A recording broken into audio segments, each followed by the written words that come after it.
Julik powering his way around the 6.1 kilometre prologue time trial in the 1999 Tour of Spain, which dates back to 1935 when Gustave Delors, Belgium, won that one. In fact, the Belgians had a clean sweep, 35 and 36, when they won it in quick succession. There's a great big gap until the Tour was resumed in 1941 because of the problems with the Spanish Revolution and the war and goodness knows what else. But it's a good old date, that 1935, back when the Belgians swarmed over this race. But not many Belgians racing this one, or we do have Van der Broek starting later on, and all eyes be on him because he has to do something this year, I think, after his problems earlier on this season.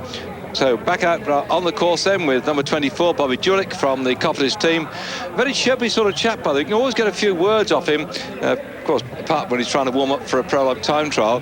And the stories I've heard that he could be moving to Credit Agricole next year. Now, don't take this as gospel, but there is a rumour flying around. He's gone to Credit Agricole, and there's another I think Livingston might be going with him from US Postal. That will give Credit Agricole a tremendously strong team going into races like the Tour de France next year, if that's going to be confirmed. But there are just rumours flying around this time of the year. You get plenty of rumours where people are saying this will happen, that will happen. You have to wait and find out what exactly is happening and get it to when they actually sign the dotted line. But the stories are this man could be going to the Credit Agricole team. That, of course, is the team for Chris Boardman. And Chris has come back towards the back end of the year. His time trial is getting better. I know he's focusing on the World Time Trial Championships, and we look forward to bringing it live on Eurosport to see how he goes. We're back there. Look at the speed on the clock there. 50 k's per hour, by the way, just over 30 miles an hour. So he's hovering around about 30 miles an hour. This course is flat as a pancake, or what is the Spanish equivalent for that, and he's coming in through now on these big sweeping bends. And I think if Chris Boardman's watching this programme somewhere, he'll be licking his lips because this is particularly Chris Boardman territory. Now see how Julik went round there, freewheeling and taking it. Boardman would have powered round there, and as soon as he was straight, he'd have powered out the other side. There's a whale of difference between a mountain climber like Julik and a specialist prologue and time trialist like Chris Boardman. So if we see more shots of this, oh, he's gone. The difference is these minimal seconds, or points a second, tenths a second, hundredths a second, can be saved, because this course is not dissimilar to the one in Lille when Chris then did the fastest prologue time trial on the Tour de France a few years ago, with big sweeping bends. And Chris has the ability to ride into a bend, pedal his way around until he can nearly pedal no more, come out the bend and keep the thing going, keep the momentum going. You cannot afford to lose a fraction of a second. That, of course, is what happened in Tour de France this year in the Futuroscope time trial, where there was a little nasty short climb just about halfway through. As they came round, Chris got it all wrong, got the gears wrong. By the time he got himself right, he lost enough to drop out of contention. But on a flat course like this will be right up his street. But next year, by the way, the time trial of the Tour de France, according to what I've read, will be at Futuroscope. That's where we're going to start the time trial. But it's going to be a bigger one, about 14 kilometres, so it won't be a prologue as we know it, as Grabs finishes it. But there's a new young lad just been recruited to come into the telecom team I think at this time of the year we get what they call stagiaires. Some young riders come in to support the team who are venturing into professionals the first time, and they're prepared to sort of grind themselves around the Tour of Spain. And anybody who's suddenly found himself volunteered to ride this one will be in all sorts of trouble, because it's a very, very hilly course indeed. But anyway, back to Chris. It wasn't Futuroscope, it was Puy-du, wasn't it? Puy-du-Fou when Chris got it wrong on the short, sharp climb. But coming into the Tour de France next year, you want to start booking your tickets when the date's going to be announced on October the 21st, I think it is, and the route round they're going to take. Then the time trial will be at Futuroscope. It's not difficult to get there from the Great Britain. You go down and across I don't call it the Channel, I suppose, a bit of the Atlantic, isn't it? And off down to Futuroscope and spend a few days down there. And I think that course might suit Chris next year. 14-point-something kilometres to start. It's going to be pretty flat run this year. The Puy-du-Fou, nasty little sharp incline. So I'm sure that Chris, sitting at home watching this one, must be licking his lips and saying, gosh, I wish I'd been on that one to this year, but he's not. So still the best time, Igor Galdiano, 6 minutes 58.4, the best time we got today.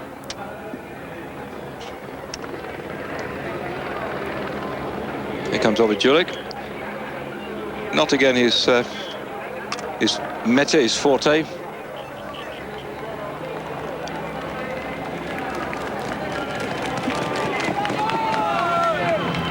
Oh, he's going quite quickly. This is better than I'd expected out of him, because he's not normally on these prologues doing quite this sort of. I mean, he's dropping back now. Well, he might just about make the top 20. Gone. No, he's outside it. 30 seconds. Doesn't time fly?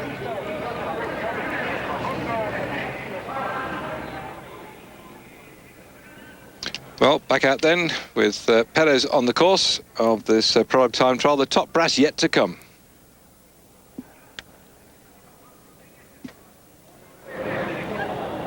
With Perez for the Once team going round here, and Jalabert, his teammate, already finished. And in fact, Jalabert's time, at a quick calculation, he was, 7 minutes slower than the Pereiro, who was leading at one particular point. So now it looks like Jalabert might be struggling to stay inside the top 20. His teammate Perez out on the course. Igor Gonzalez del Galliano, the best place we've got so far. And going back up into the start house. Working our way through all these riders setting off at 1 minute intervals. Bobby Julik we just seen finished outside the frame. Rodriguez coming in here. Still 6:58.4 to beat. When I think it's this 6.1 kilometres, that's about 1 minute 10 seconds. Yes, it must be just under 1 minute 10 seconds per kilometre. And I remember way back at Leicester, at the National Championship some years ago on that concrete track, when, gosh, his name's gone now, did a 1:08, and it just shocked everybody that over a kilometre. He worked for the post office, and they will come back shortly. He just demolished our kilometre record with the 1:08. And these chaps are going around here on road bikes and doing it on a very tricky sort of course, just a bit slower, or Galliano's done just a bit slower than the British national kilo record was. But I'm going back 20 years now, but it just shows you the ability of these road riders who've still got 3 weeks of racing ahead of them to go around extremely quickly. Galliano's 6:58.4 not being challenged.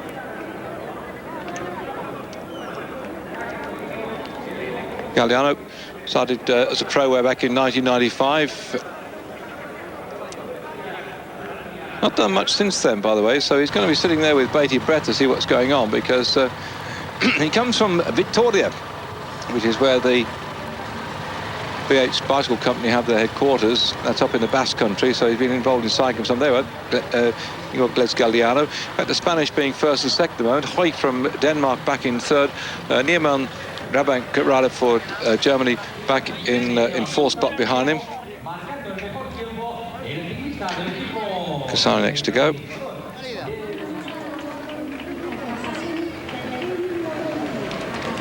We're not like to see much, I think, in the way of change in the overall situation yet to come, because after Kasari, we've got Fares in from Mappe, Yeka from Festina Lotus going on through until we start coming toward the big hitters. These teams that we got in the race this year, as they were starting in reverse order.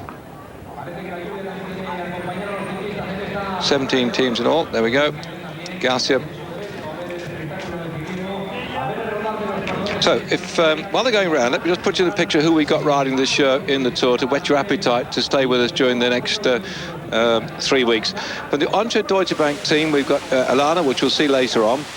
Here we won the last start. I think he's last. Yes, he's last overall. Alana will be the last man to go, and then we will be going. Whoops, steady for the buffs. So for Once Deutsche Bank, here we there, supported by Jalabert. I don't think we'll see much out of Jalabert, except looking for the chance of supporting his teammate in the race this year. Jalabert already said that with the problems he's had from his crash, that he'll just try and get himself back into form to defend Alana. Winner last year overall in this race, and so he'll be there to help him. Frankie Andro, one of the stalwarts from the US Postal team, just finishing across the line there.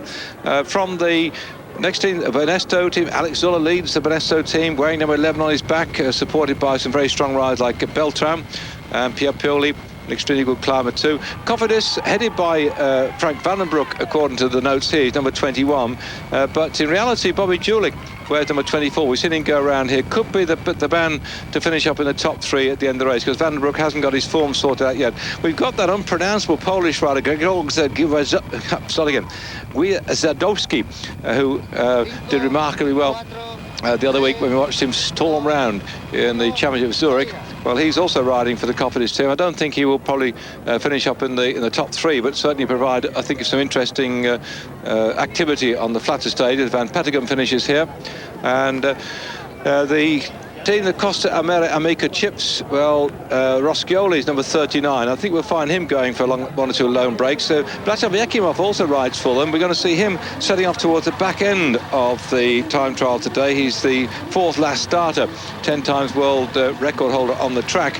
So he could be quite good going around the particular course. I think it might suit him to go around here, but I don't think we'll see him up in the top half dozen by the time we get back to Madrid after 3 weeks. The team Deutsche Telekom, led by Jan Ullrich, got a very good squad of riders around about him, and I think they'll be in there with a shout for more like stage victories rather than overall performance. But we'll have to watch out for Guerini in the mountain, because I think he might do rather well too, because I think the climbers really in this particular race are going to be in with a shout to perform, and I wouldn't be the least bit surprised to see Guerini trying to do well up in the big mountains, to do what he did in the Alpe d'Huez when on stage 10 in the Tour de France. He won the stage despite having to find his way over the top of a photographer who stood in front of him. So we'll have that in the big mountain with Guerini for the Telecom team. But I think we're more interested though in the individual stages rather than taking the race overall. The team Deutsche Telekom, led by Jan Ullrich. That's position at the moment in this Prologue time trial, the 54th Tour of Spain, which dates back to 1935, and Galdiano, Igor Galdiano of Vittel Seguros is leading up there, 6 minutes 58. Pediguero of the Once team at 3 seconds. Hoy is back for the US Postal team, back into 3rd spot. So that's the situation then for the overall position as it is now, with the top riders yet to go in this race, just 6.1 kilometres round the delightful old town of Murcia. Whilst we're talking to you and you're sitting here watching these chaps go round and you see them suddenly pop up at the start house, back in the surroundings round here as Boban comes in to finish, the riders will be warming up. They've been round the course. You've seen something going round, just getting the hang of the thing, and then they'll be on the rollers, warming up on the rollers, getting themselves nice and ready for the race. And particularly the top men they have to come just exactly positioned, so when they come to the line, their heart is beating right. They're actually psychologically suited for the course. And in fact, some of the top boys, I'm talking to Chris Borden about how he does these Prologue time trials like this one, and what they often do is they go around the course, allowed to practice on the course, and they go around following behind the team cars. They get the revs up and they actually can go around the speed which they expected to go around during the race, which is going around at 30 miles an hour. And rather than power themselves around when they're just doing it on their own in training, the thing to do is get behind a team car, go around the course, and then the team car pulls away and you go into the bends at the speed at which you have to go around the actual race itself, because there's a hell of a difference between wandering around the race or riding around the actual course at about like 90% speed and 100% speed, because once you go 100%, if you're not careful, you go 105 and you fall off, as Chris did when we had that Tom Burek when he went round in the wet and came a box of tricks and fell off and broke his ankle, and that was him out the race. And those who've been watching our program since we started may remember back in those days that Jackie Durand has already finished his time trial today. Jackie was an early starter and went round very powerfully indeed, and by the time the rain came down, he was going around with his drive. When the rain came down, the rest of the riders following on behind him was sliding all over the place, particularly Chris Borden fell off and busted his ankle, and that was that. So even if you're going round the course, you must be prepared to ride round at speed, knowing that when it's dry you can do certain things, when it's wet you have to be very careful not to do something else. So this is really a drag strip course, and I would think that probably later on we'd like to see somebody like Zuller enjoying every minute of this one, but a dark horse could be, I think the bookers are closed now, aren't they? A dark horse could be Ekimov, because he's very much like a track course. Look, see how this fellow's gone round. There again, you see Ribera, not the world's greatest when it comes to cornering. He was freewheeling, he got his bike upright, he didn't get all sort of stuck together, and he lost a bit of time.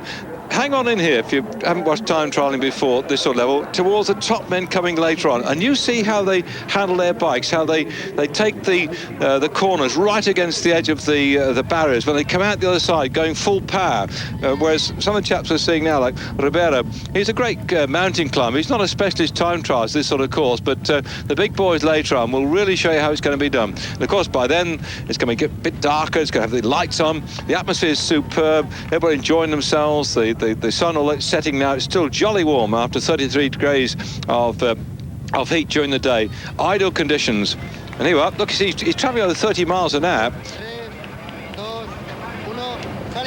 And back then up into the start house. Boulding had just gone on his way.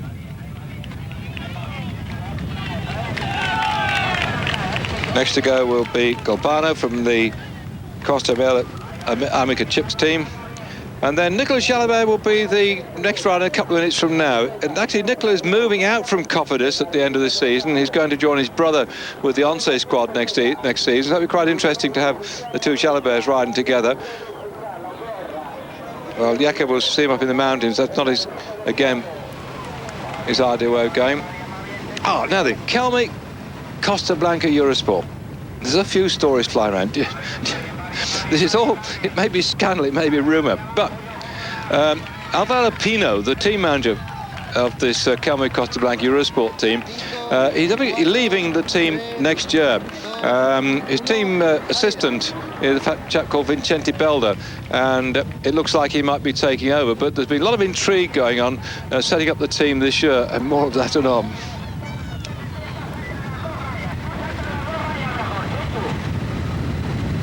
So looking then at the rider from the Kelmy Costa Blanca team out here at the moment, I'm not quite sure. I have to try and check. I don't think that's Alvaro Pino following in the team car behind him. And this is Jose Ribeiro of Spain. Yes, there he is on your screen. He's not going to do rather well. Again, look, I think he's got this time trial. You see the larger disc wheel at the back, the smaller wheel at the front. These unequal wheels which are going to be banned by the UCI next year. But I think there might be certain pressure. I understand, and I announced it a short while ago, that the British Cycling Federation are saying to their riders that in national events that they're going to suspend the rules for a couple of years till they go through negotiations with the UCI. Internationally, yes, you have to ride what the UCI is going to say, provided they stick with the rules that they've announced. But this man here is riding with a smaller front wheel, bigger back wheel, and it's going to be banned next year by the UCI. Now, don't ask me why you should have a bicycle ban because the small front wheel is smaller than the big back wheel. There's no logic in it. There's no safety problem with it. They've just said you can't have one for time trial next year. Fortunately, the British Cycling Federation have said we will not go with that rule next year. You can still ride this sort of bike in British Cycling Federation time trials. Chapeau to my friends, the BCF, over the years who've sometimes had a few hiccups, but I think you're right in saying let's stick with what we've got. And those who've got sloping top tube giant bicycles, sloping top tube Bianchi bicycles, sloping top tube time bicycles can still ride British Cycling Federation national events with bicycles which suit the rules and regulations as of today, even if they don't suit the international regulations which the UCI are trying to ram down the throats of not only the bike riders and the professional teams, but also the cycle industry next year. Saying these are our rules. They have no reason, I think, to say that any is unsafe about what they're trying to do. They're just trying to make it so that the bicycles meet a certain standard. Although it's starting to get a bit wet now, so suddenly the rain begins spitting down all over the place. Keep your fingers crossed it's not getting any worse. As off underway goes Garcia Costa for Benesto. Can make life rather difficult for the later starters. It's happening, it's coming, it's awful. Be careful, chaps. Oh, heck.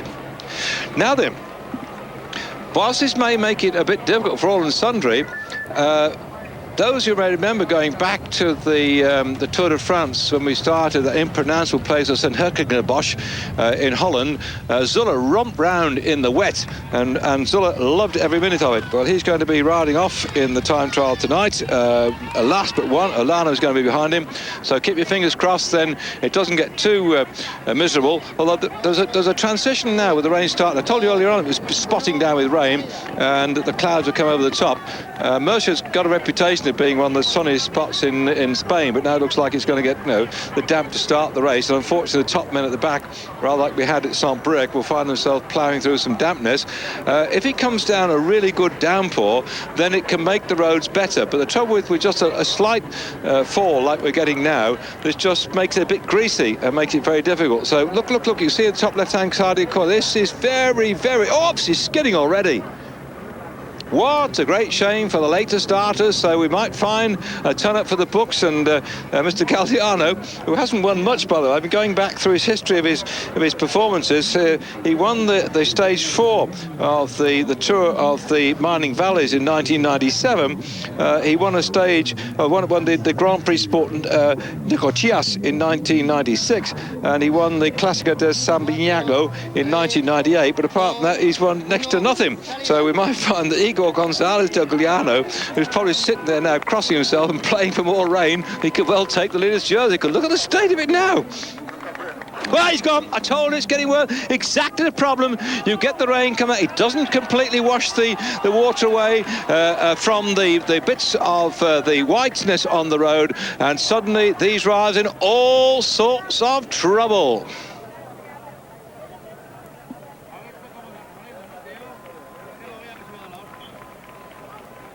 There you go, that's an action replay of that crash then brought about by the sudden fall of rain that we've got, and what a great shame it's going to be. And he's not going to be the only one that's going to come down and box. Fortunately, on this course, as I've described earlier in the programme, for those who are listening to our live broadcast, the course is like one big sweeping track. The trouble is when you come out from the start house, they come down, there's a sharp right-hand turn into the Avenue Juan Carlos, round the big island, and then off down through the Avenue La Constitution, and then there's big sweeping left-handers all the way around till they come back in again. So once you survive that first right-hander, here we go, look at what we're going around now. That's nasty, isn't it? Once you're around that one, it's not too bad. There's a sharp left-hander coming down after the George Palacios road into the left-hander, a big sweeping one coming down into the Avenue Prima de Mayo. That's not too bad. We've seen one or two of the riders getting close to the barriers on their way around that one. So if they keep themselves settled, what you've got to do now, anybody who's going late, they realise they have to now go flat out down the flat parts, the straight parts, like we're on now. And then when we get to the left-hander, be very careful, ease back, slow down and take it very gently.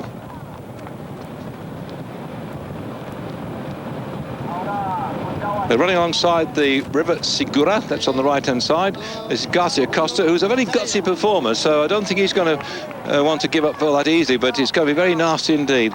Steady state. This is the one, I told you, this is the one that normally was dry. You power your way around. Look how they're freewheeling. Look.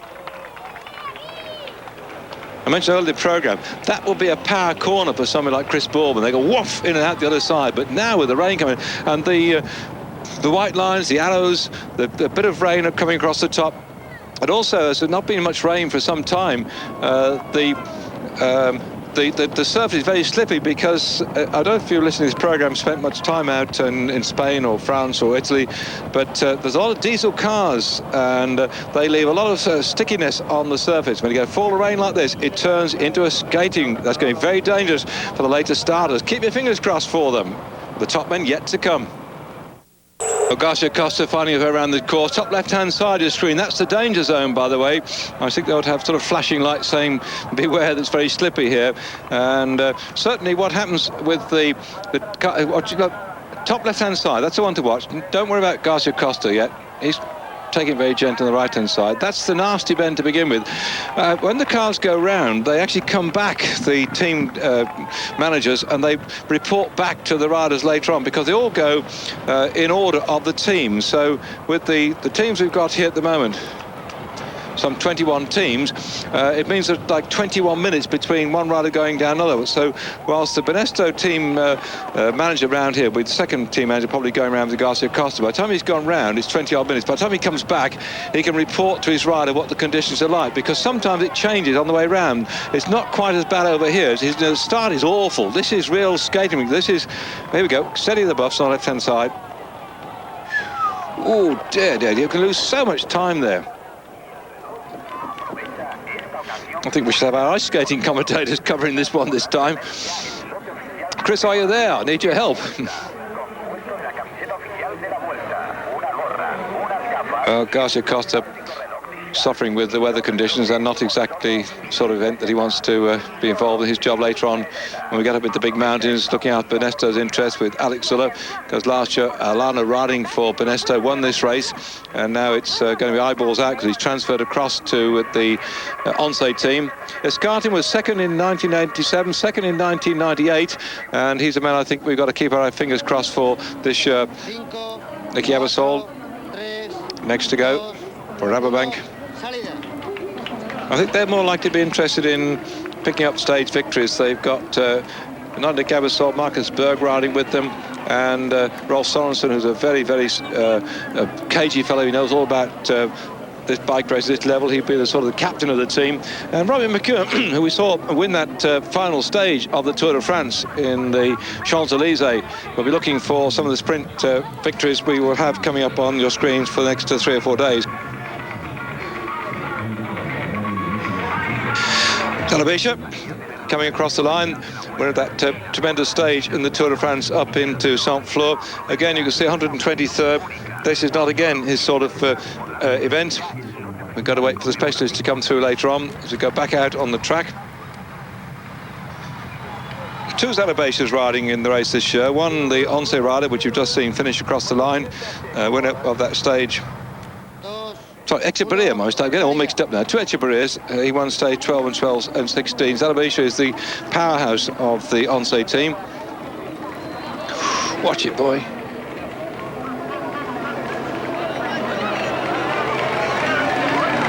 What a shame in some respects, but then again, if they lose some 10 seconds, 5 seconds, 7 seconds in the prologue time trial because of the slippy conditions, the top men, they'll soon pull that back in the big mountains and in the other time trials we've got yet to come. But in reality, Mr. Igor Glesgaldiana must be sitting there now with bated breath and keeping his fingers crossed, because if he gets this one, he's going to be the toast of his neck of the woods. They're getting, look at that, the speed has really dropped. These are the faster men. They're graded, look, 138 is Blanco here. They grade them so that we've got the faster men coming towards the back end, and they're going so much slower. As Bettini next to go. Well, Bettini riding with Mappe, his stage we set to look after Tonkov, who's riding this year. Pavel Tonkov, I think, had a pretty, disastrous Tour de France. Tonkov was in with a shout for the Tour de France, didn't quite make it at the end of it all. He was not there up on form. Past winner of the Tour of Italy, set his whole season around winning the Tour de France, and that was it as far as he was concerned. He wasn't in there with a shout. He had to go back home when his father-in-law died, but by the time he got there, he was in all sorts of trouble. He wasn't going very well at all. So Bettini then looking after the interests. There he goes, another shot. Aye. Here's a doctor in the house.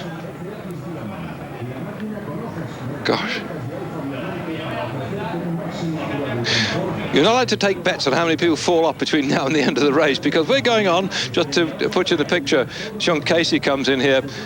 Very sensible chap. Look, he's riding a very ordinary road bike. He hasn't even bothered to get himself some triathlon bars on. He's just gone round to keep himself all in one piece. That sounds very sensible to me.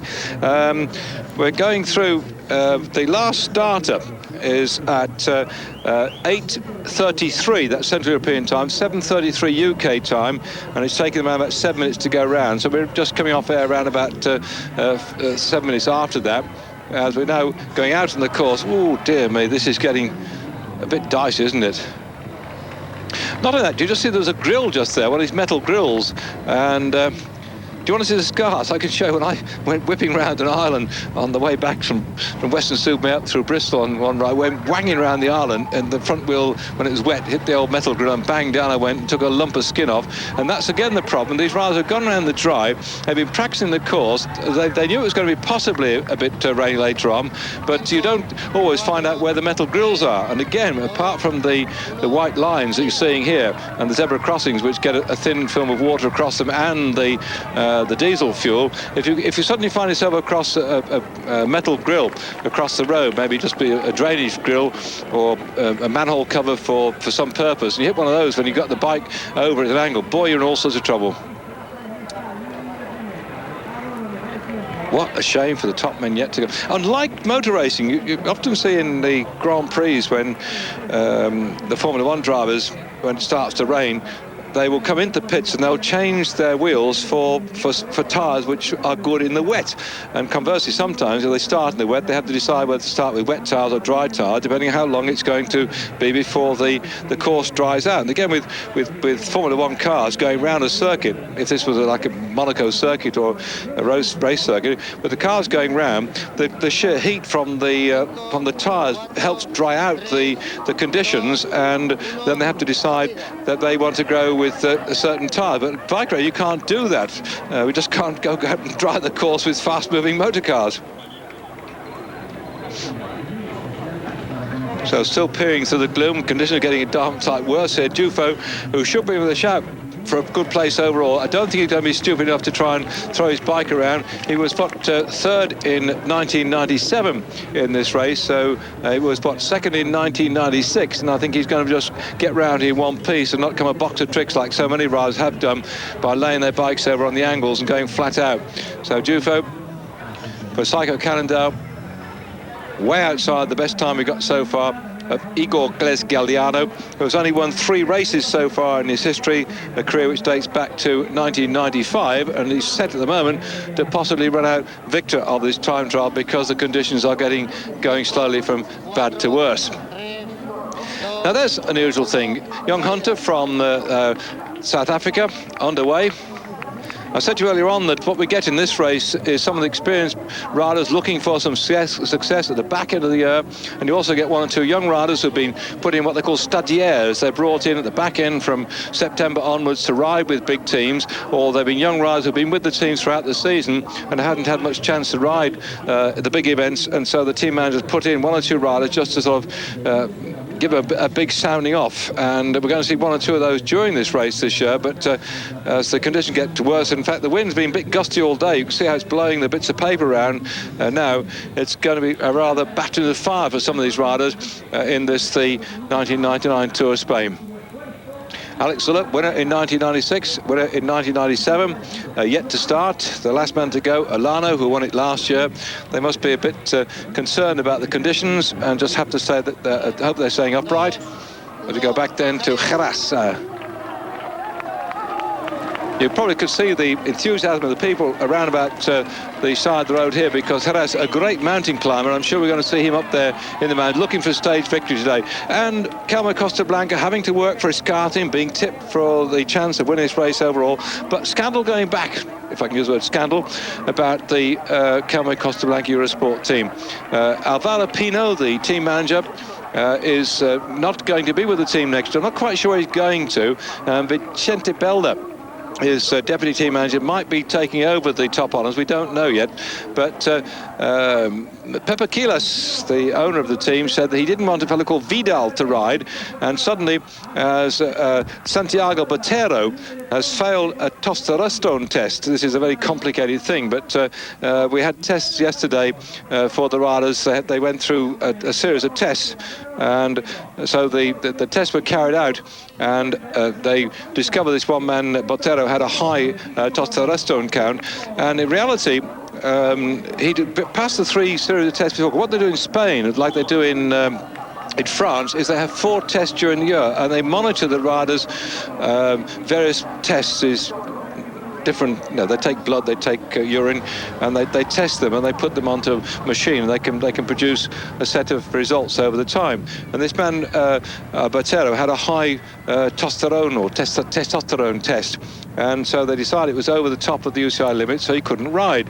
They don't know how it happened that way. He always has had a very high count. Some people are like that, some people are more sexual than others, I suppose. But anyway, so he got moved out, and this man who runs the Calmo team, Mr. Pepe Quiles, said he didn't want Vidal to ride, so Vidal wasn't going to ride originally, and Vidal had gone home because the boss said no. Suddenly when Botero failed this test, nothing to say he'd been taking any naughty, it was just that his system was going on the bling, and so he wasn't allowed to start, so they had to call his chap Vidal, had gone home by then, and he's been put in as well, so he's come in to ride the race, and so Vidal, they didn't want him to ride because they think he's going to Festina next last year, and they didn't want him to be in there helping Escartin, who might also go to Festina next year. It's all the intrigue that's going on, a bit like, I suppose, football transfers. Get the back end of the cycling season, and we find certain people saying, I'm going here, I'm not going there. But anyway, as this thing goes on, we'll find that Calme, I hope, can put their act together. It's a shame if Pinot doesn't stay with the Calme team, because Pinot, winner of this race in 1986, is one of the most cagey of the team managers, and the way in which he fires off his riders in the mountains, it has to be seen to be believed. His ability to pick the moment when his team attack, they usually do it in pairs, is something superb. And I think this race this year, the Tour of Spain, we're going to see the Calme Costa Blanca Eurosport team flying up the mountains and demolishing so many people. Bettini coming through here. Bartoli's left-hand or right-hand man, his lieutenant, coming through the line in 8:11.3, as the rain still now abating a bit, but making life very difficult indeed.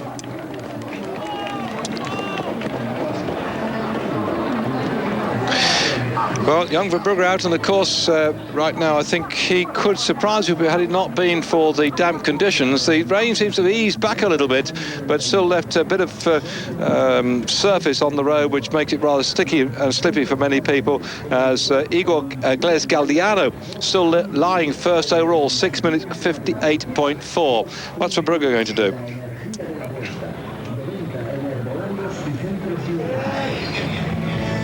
Well, he was sixth in the Prague time trial in the Tour de France at the Puy de Fou, and this could be a good ride. Had not been the conditions, I think we might have found him getting close to Igor Gles Galdiano. But right now, I think he's decided that it's better to stay upright rather than to fall on your ear and come back into the hotel covered in cuts and bruises.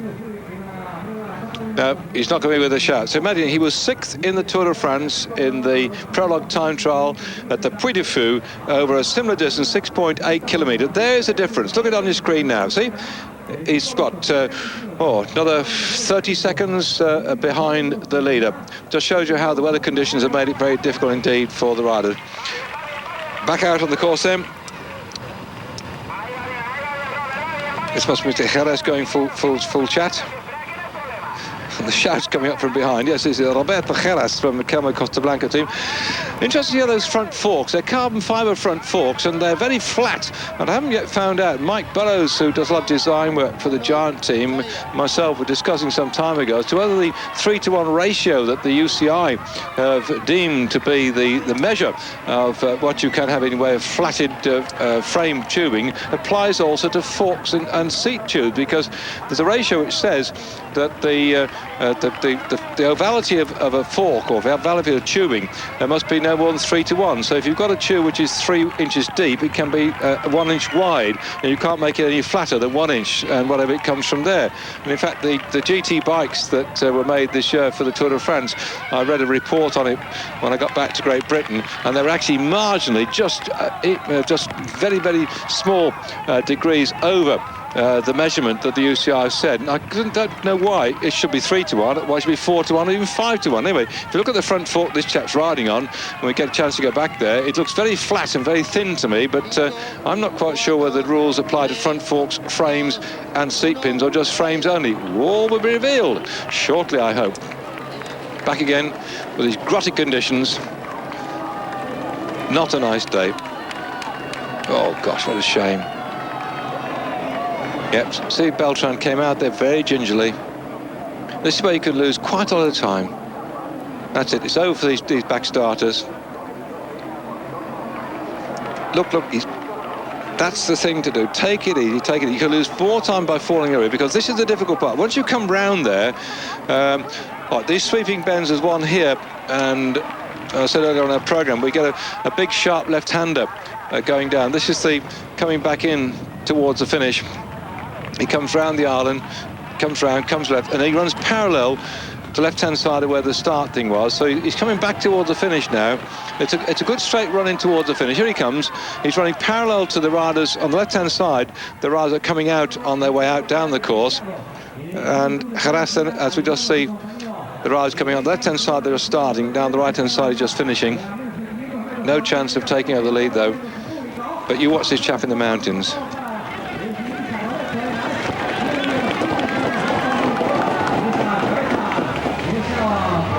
derecha al rodón Bejarano, por la margen derecha de la calzada, sin ningún tipo de problema, y es algo que agradece sus aplausos y sus golpes en las chapas, el cordón Roberto Vélez, que está en los últimos... And that's it. Look at the difference in time. He would normally lose time on Galdiano, but not as much as we're seeing here on the screen. So Jerez will have to pull back that time in the mountains. That's where he'll really come into his own, because he and the Calme Costa Blanca boys, they really are specialist mountain climbers, and the time he's lost now won't matter that much up in the mountain. It's just, I think, the problems of not being up there in the top dozen. Casero, the champion, going away. Because Jerez last year, he won a stage in the Tour of Spain on the 19th stage. And I think we might find him doing the same thing again as a national champion of Spain gets underway. The big wave of enthusiasm going around the course here by his supporters for the national champion of Spain. It's the second time he's won this jersey, but look, see how carefully he's taking it. No way can he give it some stick. There again, providing he knows that the rest of the people starting round about him are going to have the same problems, at least his teammate is still in the lead and looking good at the moment.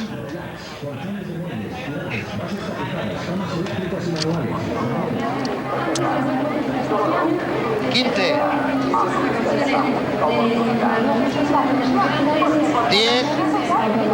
Well, we're getting down now. We've got another 19 riders yet to go. These are the last of the riders from each of the team. This is Tyler Hamilton of the US Postal, who really is one of the superb time trials we've got in this race this year.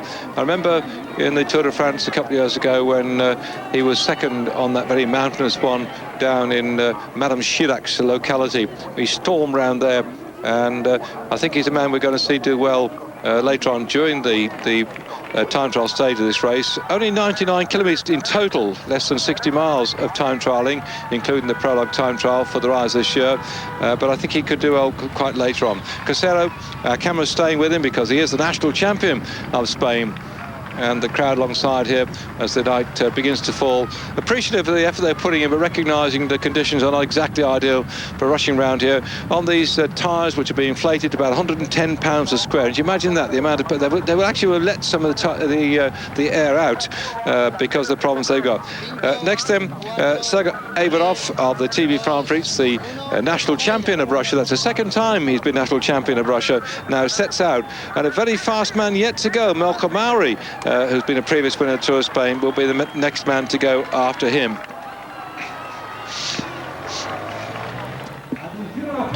And there it is, that's the position at the moment.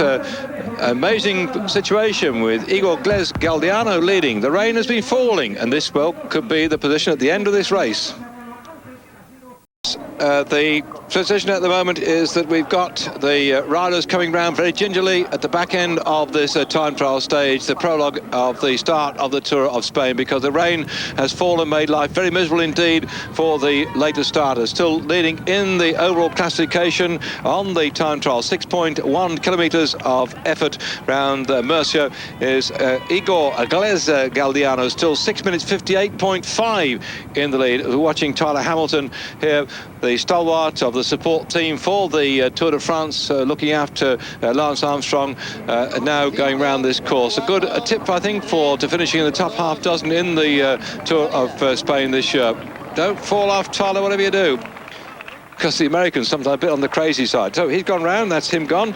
Melko Mauri, we've seen him start as well. He's gone off round the course. And I think Scheffer's just gone for Mauricio Scotti as well. Melko Mauri, past winner of this race, out there on the circuit. He won in 1991. And I don't think, though, he'll be up there in the top 10, maybe struggle to top in the top 50 because the conditions are not nice at all. I mentioned then Tyler Hamilton riding with Lance Armstrong during the Tour de France, that successful performance of Lance. A lovely story which I didn't find out until today, talking to Patrick Chassé, our French commentator. We sent out Cameron to cover all sorts of aspects of the Tour de France for our highlights programme, and one of our cameramen, a fellow called Julian, he speaks about 5 or 7 languages fluently, as we're looking back up into Startbank now for Marcus Berg going away, and he was going round with Julian taking shots of anybody and speaking to them, and he found this rider the day of the medical test before the start of the Prologue time trial in Puy-de-Fouille, he found this rider lying on the bonnet of the team car, half asleep with his hands behind his head, just waiting for his teammates to come out from the medical checks. And so Julian is wont to do, he just came along with his camera, stuffed it right at the nose, this rider, and he said, oh, is that a fine way to prepare for the Tour de France, sleeping on the bonnet of your team car? What's your name? And the bloke looked up and he says, Lance Armstrong. What's it to do with you? It's a lovely story that he was lying out on the bonnet before the start. And of course, he went on to win it. And there was Julian saying, well, how can you prepare like that for the Tour de France? Well, he won it, didn't he? And also, since the Tour, watching Serrano come in here, there's a L'Equipe magazine comes out. They're back with Rebellin up in the start house now. L'Equipe magazine produces, Velo magazine produces a little cartoon at the back. It's this monthly cycling magazine, a bit like Cyclesport or Pro Cycling back in Great Britain.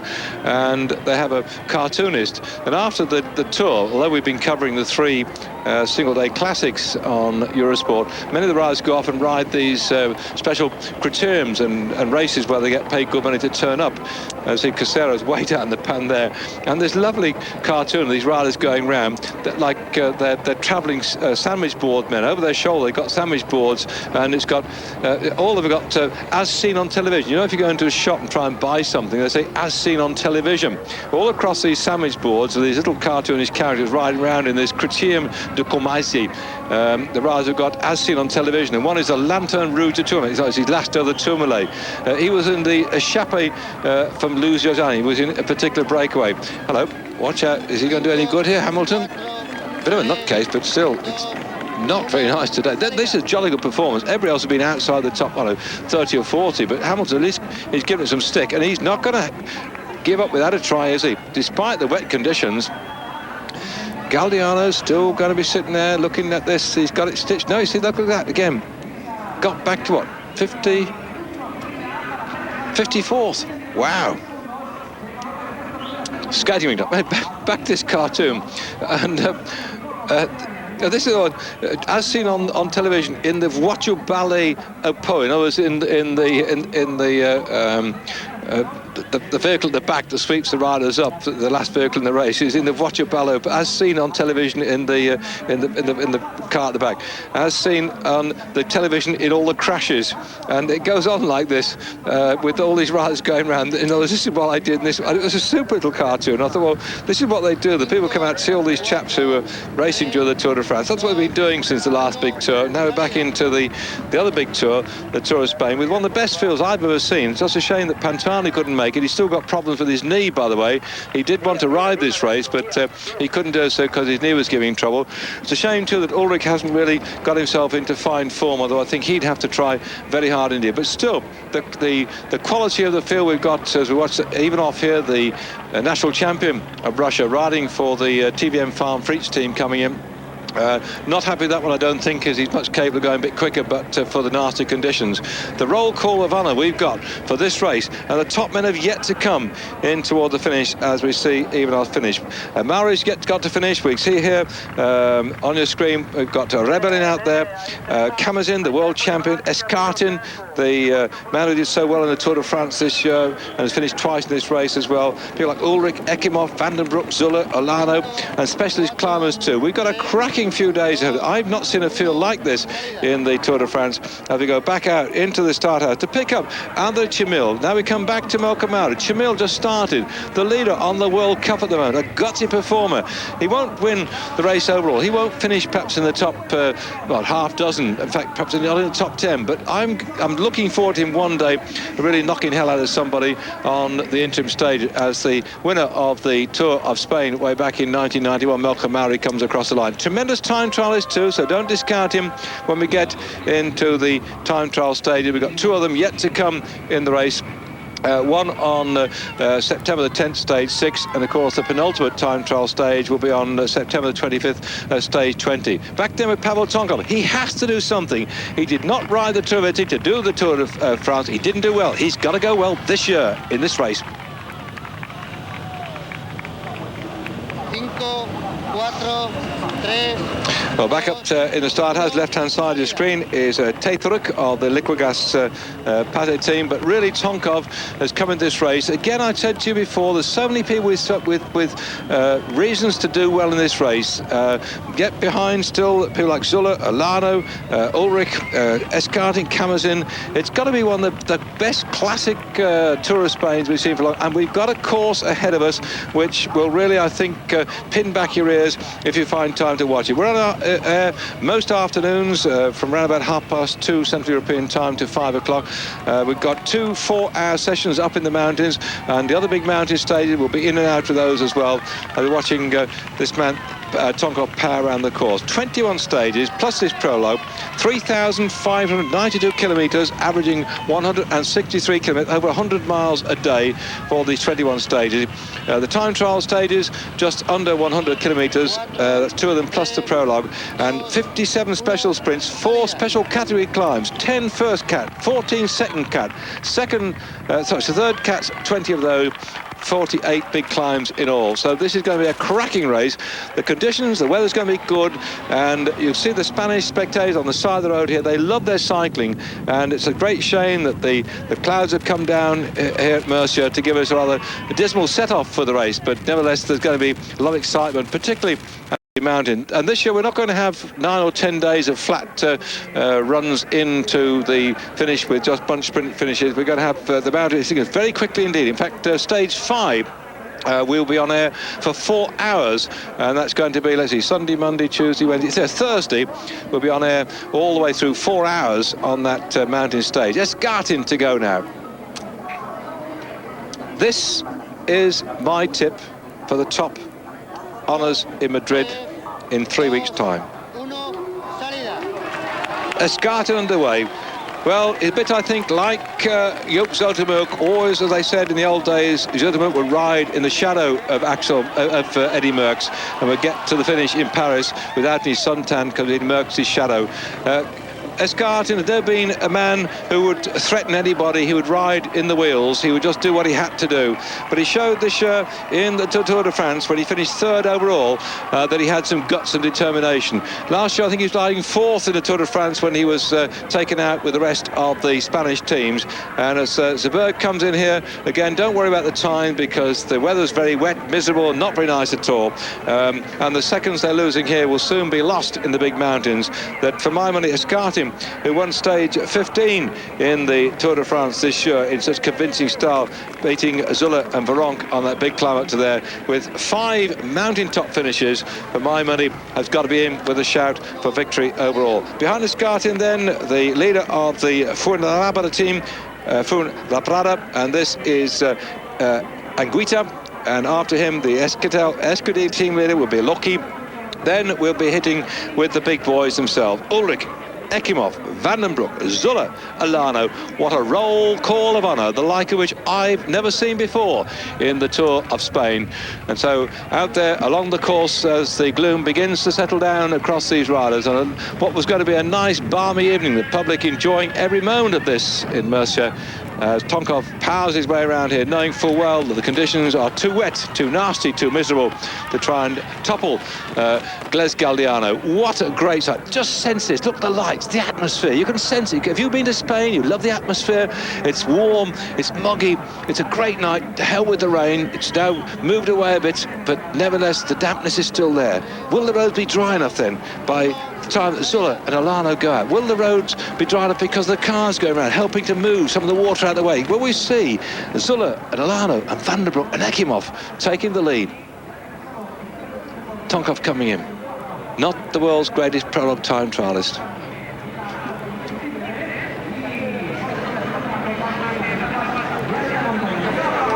Well, that's no difference to him up in the mountains.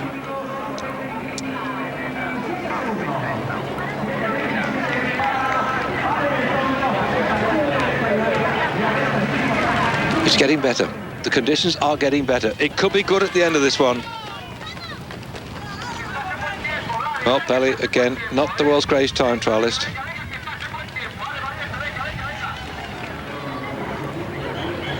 That enormous watch at the top.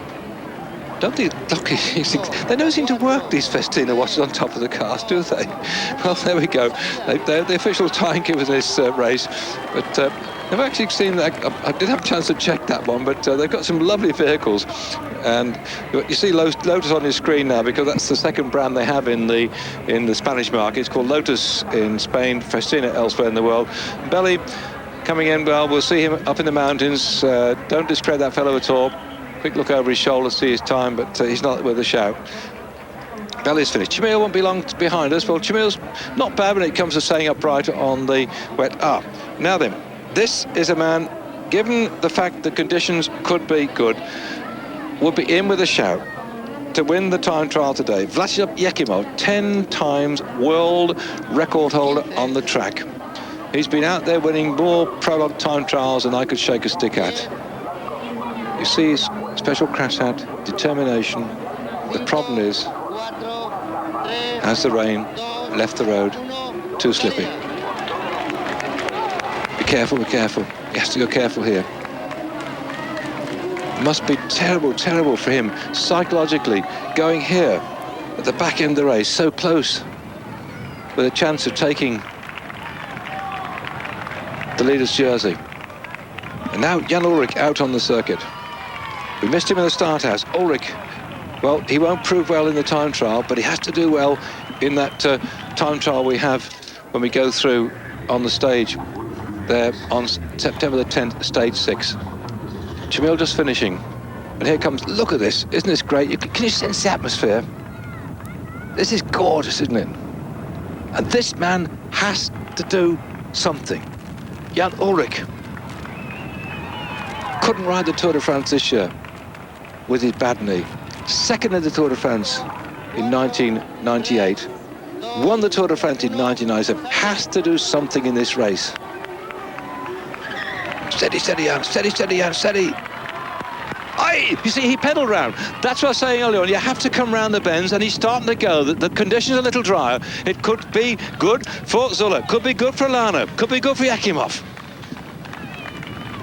Settles down. Ullrich needs to do something. He's had a disastrous year. Not his problem when you have illness. He had bronchitis to start the season. He's had crashes. He's hurt his knee. This is a race he's not expecting to win, but he has to prove it. He has to do something. The whole of Germany is holding its breath. They need this man to come back. And Alex Zuller now knows he has to do something too for his new team, Banesto. Last man but one to go. 5, 4, 3, 2,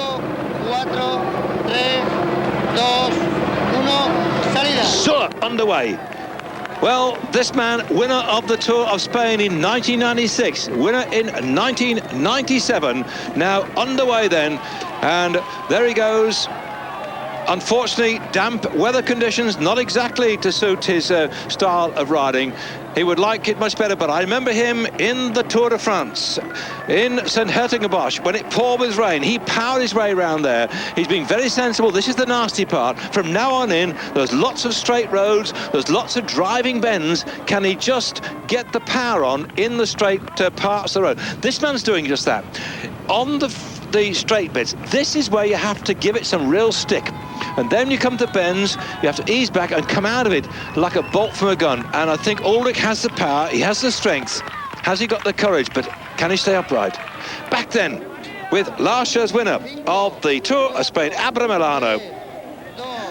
Such a disappointment so often in the big tours of France and Italy. Now he has to prove himself to see if he can repeat his victory in 1998. He wears the jersey of the time trial champion of the road, which he won last year in Valkenburg, and he's now powering his round that course as coming in toward the finish. Escartin for the Calme team comes through. Don't expect him to be up there in the top 100, but if he makes it, he'll be happy. 97, 903, 105, 107, 110, 111, 100. Well, he'll be all right, because that man can knock minutes out of other people when it comes to the mountain. And we've got some cracking climbs ahead of us in this race, particularly that one, that enormous climb up the Gamonal, also called the Alto de Angliru, which is a stage 8 of the Tour of Spain. It's going to be one which is going to destroy many people's aims and aspirations in this race as Ulrich goes on. He won't do well at a big climb. There's no way he can, because this climb which we're going to go over on that stage, as it goes up, the 22% is the steepest part of the climb. There's a bit at 90% too. The average slope is 9.8%, and it goes up to a height of 1,368 metres above sea level from La Vega, which is 344 metres above sea level. It's a 13.5 kilometre climb. That one on stage 8 is going to be an absolute cracker. But right now these riders want to position themselves up there somewhere in the pecking order, and Ulrich has to start showing himself during those first few days before we hit that big mountain climb, and just keep your fingers crossed for him. The first climb will be on stage 5, then stage 8 will be the real nutcracker at the back end of it all. But tomorrow, not bad, 1/3 category climb. Then stage 2 and stage 3 undulating. Stage 4 climbs a bit earlier on, drops down. Ulrich has to start the show before we get into the time trial stage, when he could probably do something to recover his rather bad season. He's really pumping along. He knows what he's got to do. 1 kilometre to go for Jan Ulrich.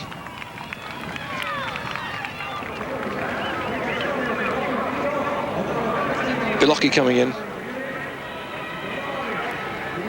What will Ulrich do? Ulrich started 1 minute after Bilocchi. Then Ekimov finished, then Van den Broek, then Zuller, then Olano. This is Ulrich. Well, this little town lying on either side of the Segura River. It's a lovely area around here, centre of the market gardening part of Spain. Beautiful part of the world too. Well, they've been riding their bikes around here, enjoying the countryside, enjoying the atmosphere. But right now, look at this. The sun has set, the lights are on, the battle is on. 6:58.4 to beat. Had it not been for the rain, this man could have got it. He's coming down here. He's going to try and get it in the top half dozen. Ulrich is showing he's back with a bang. Can he make the top 10? Not. He's just outside it. And Ulrich, really, now that's the best time we've had for an awful long time. He's what, 20th position, but don't discount that. Just then, somewhat 11 seconds behind Galdiano, who had the best of the conditions. What it would have been different had the conditions now been not so slippy, not so wet. But what about Ekimov out there? What about Van den Broek? What about Zuller? What about Olano? Zuller, a superb time trial. He had the skill. Once he came out those twists and turns at the start, his great big lungs pumping in the atmosphere. He's not just most stylish rider. Look how he rocks and goes all over the place, but he's got determination. He has to prove after he had his 7-month suspension, he's back with a bang.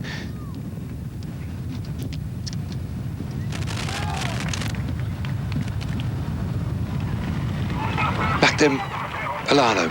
What 3 weeks of racing we're going to have. Olano, well, only finished back in 6th spot in the Tour de France. Disappointing time for him. Just ahead of him, Zuller finished 2nd in the Tour de France. Escartin finished 3rd in the Tour de France. Dufo finished 4th in the Tour de France. Casero 5th in the Tour de France. We have all these riders, except for Lance Armstrong. We've got in the Tour of Spain this year 5 of the top 6. As Ekimov comes in here, conditions not suiting the ex-world track champion. But later on behind him, we have yet to come Van den Broek, Zuller and Olano. Back then with Van den Broek, well, he's had some time off his bike. This is not exactly the sort of territory that he excels in, Van den Broek, so I don't expect we'll see him doing a tremendous amount. But nevertheless, as he comes through here, I'm sure he's going to look to getting stage victories in this race. At some point, we should see him up there. Winner of the Liège-Bastogne-Liège, that convincing style. That was an up and down sort of race, and I think the big mountains might hurt this fella later on, but on the undulating stage, I think he'll be in there with a shout for a stage victory. Finishing now in 50th spot, 7:16.8. Just 2 to come, Zuller and Olano. You can sense the atmosphere, can't you? What an electric way to run a prologue, to run it late into the evening, particularly in Spain with a nice atmosphere. What a shame though the weather came bad and the rain came down. The time from Igor Galdiano yet to beat, 6 minutes 58.5, and Zuller coming down, and Olano yet to go. Can he do it? You can see it on his screen. It doesn't look like he's going to topple the man, and so Galliano might take the leader's jersey as he comes down here. This is going to be a cracking ride, though. What a lovely sight. Look at that. The atmosphere, the illuminations, and the crowd roaring on. Alex Zuller of Banesto.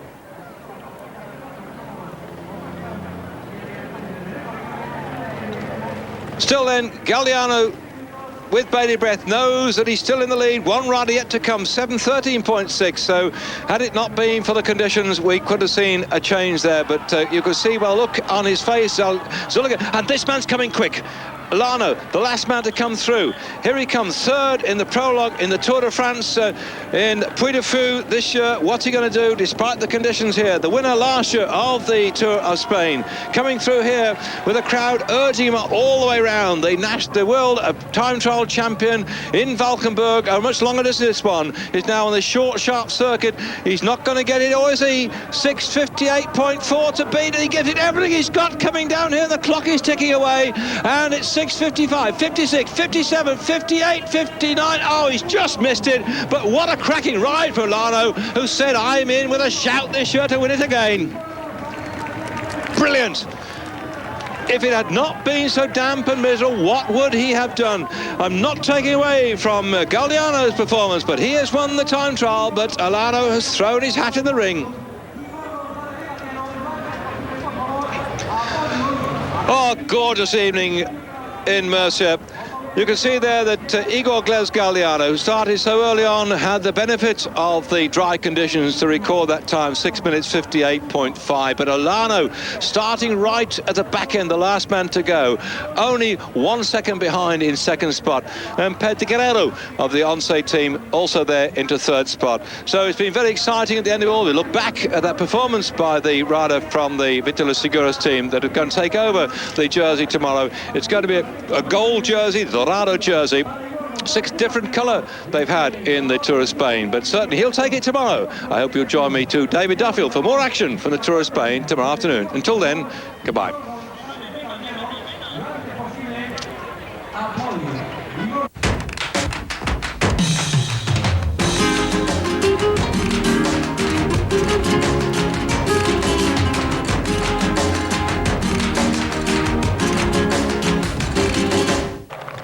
So back again at the tail end of the pack. No need to worry about these chaps. They're just going to sort of coast in.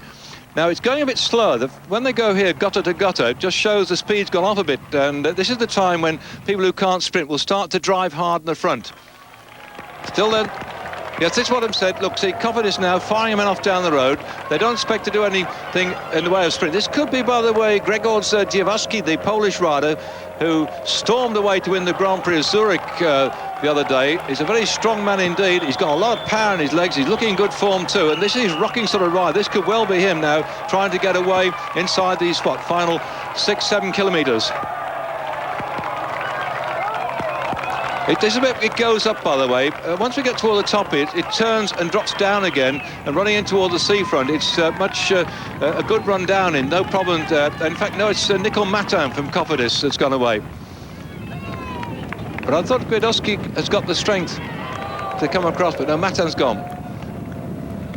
Useful pursuit. At one time talked about going for the hour record. He didn't actually get round to doing it, but he's got that sort of ability to go.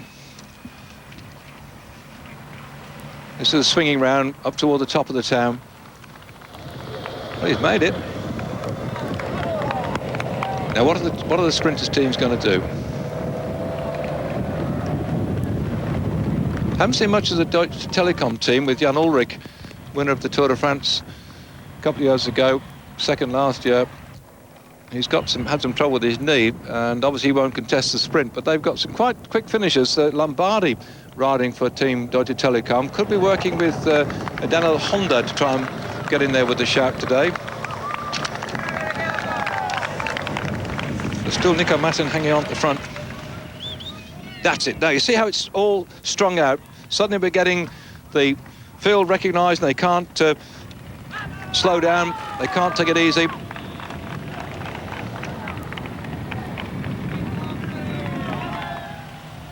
In fact, they've gone back again. The thickness of the arrowhead, the jostling and pushing down the centre there, all watching each other. Who's going to do the work? Sometimes a lone break like this just hangs on, but he's dying a death now. He's dying. Look at them coming up.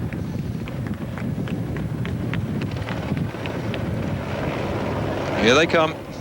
And it's again TVM on the front for Blademans in the grey and the white. TVM Farm for each team. Blademans wears 181. You won't see him until they come to the final 200 metres. Be like Van Petegem and Uchikov, good lead-out men too. This is it, TVM setting us one up then. Ivanov, also the champion of Russia, riding with this little group too. TVM Farm Freeze driving this one hard. There is the Russian champion in the white, blue and the red. Blademans will be just back there. 1, 2, he's just on your screen now, and he's getting himself boxed. Got to be careful here. Where have the Rabobank boys gone to? There, he's just pushing his way through to let me come through. And they're, amazingly enough, staying there. Alex Zulab staying near the front. A lot of the top men want to keep out the way when they come to the sprint here. If you go too far back at this particular point, this is when they can just touch wheels and down you go. Lamprey Daikin. Daikin are an air conditioning company. You just see that sign up there. They co-sponsor the Lamprey team. Lamprey Daikin, then just showing you how many kilometres we've got. Go toward the finish. This long run in before we curve back down towards the seafront.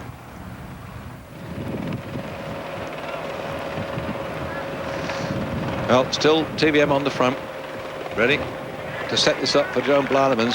But again, you see, they're doing all the work. We saw the Rabobank team in the orange and white doing the work earlier on to pull back LA breakaways, Jackie Duron and Jon Garcia. So now that they pull them back, because they were vested interest in having McKeown going in toward the back end here, starting out this morning 14 seconds down on the leader's gold jersey, having snaffled 4 seconds back. So McKeown in with the shout. Remember, the 20 seconds bonus for first, 12 for second and 8 for third. So it could be down to a gnat's whisker at the end, this one, as to who takes the leader's jersey. But conversely, it's the glory of who takes stage one in this 1999 Tour of Spain. Who's going to get it? 4Ks to go. No, see how they're going. Look, it's gone wall to wall again. This is just when somebody who can't go well in sprint will start to go. There we are. Just what we expected, that Mappe now fired a man off down the road. And we're going to get this all the way through, that TVM have got to keep the speed up, but if they wear themselves out, by the time they finally cook themselves, this is the right-hander. We've then got to come on down, back in towards the town. That little drag has certainly sorted a few people out, running up toward the top of the town. We didn't go straight into the town centre. It was dead flat coming in, just a bit of a slope to come up, then back down into the town. Certainly hurt a few legs.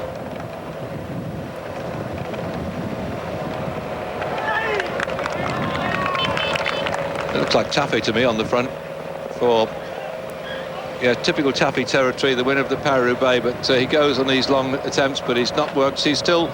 We've got the TVM, but they're thinning down a bit now. They've only got 1, 2, 3, 4, maybe 5 riders at the most at the front. Things might start to change. Polti could be in with a shout here too as well, because Guida's a very good sprinter. So Polti in the red and yellow will start to come through, I think, as well. 3 kilometres to go, and still a chance of the field coming in with a big bunch sprint is there for us all to see. Well, TVM have still been on the front, and maybe they might have been doing a bit too much. One by one, they're drifting off, looking for a different colour combination to come through here. They're motoring here at steady 33, 35 miles an hour. Yeah, TVM have got well and truly slimmed down, and Lamprey Daikin are beginning to motor. Well, their rider Messaglia retired from the race early on today. Perhaps they're trying to set it up for Zbigniew Spruk, Jan Serrada, yeah? So I think we're going to see the Lamprey Daikin team starting to come through here. So it could be Serrada's chance. 2 kilometres to go.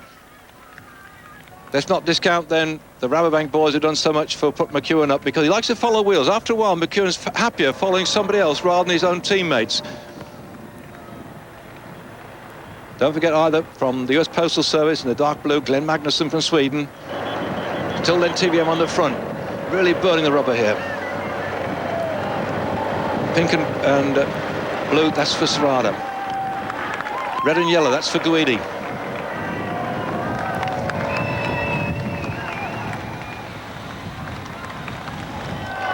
No sign of the telecom people coming through at all for Lombardi.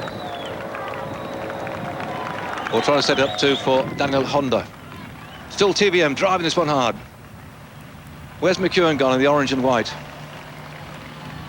If he gets this, he can get the leader's jersey.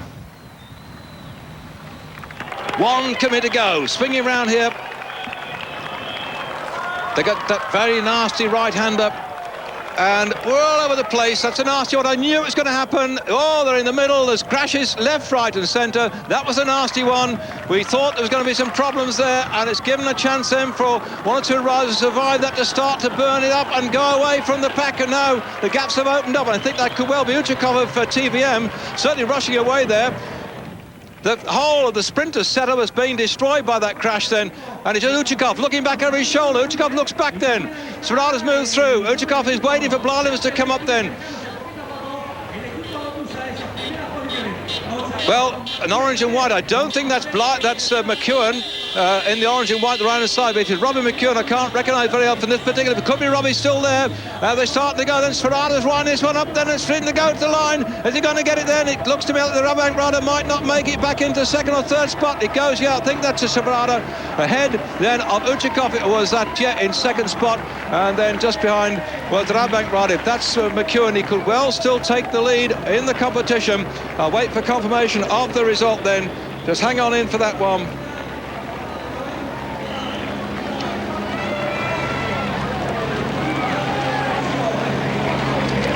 What a mess it was going into that sharp right-hander. We knew there'd be trouble there. It had all the makings of a nasty run-in. It's happened before, and that's part of the crashes that happen. This is terrible. This is the problem, and he's really clouted the barriers.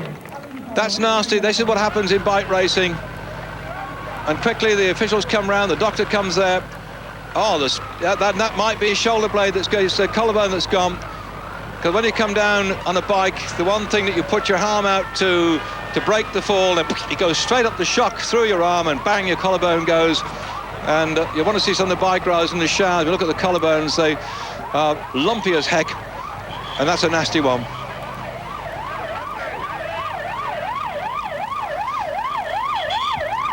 Well, the sharp right-handers coming towards you, and I just don't know why they have finishes like that, but they do exist for all sorts of reasons. That one was a bad one today, though.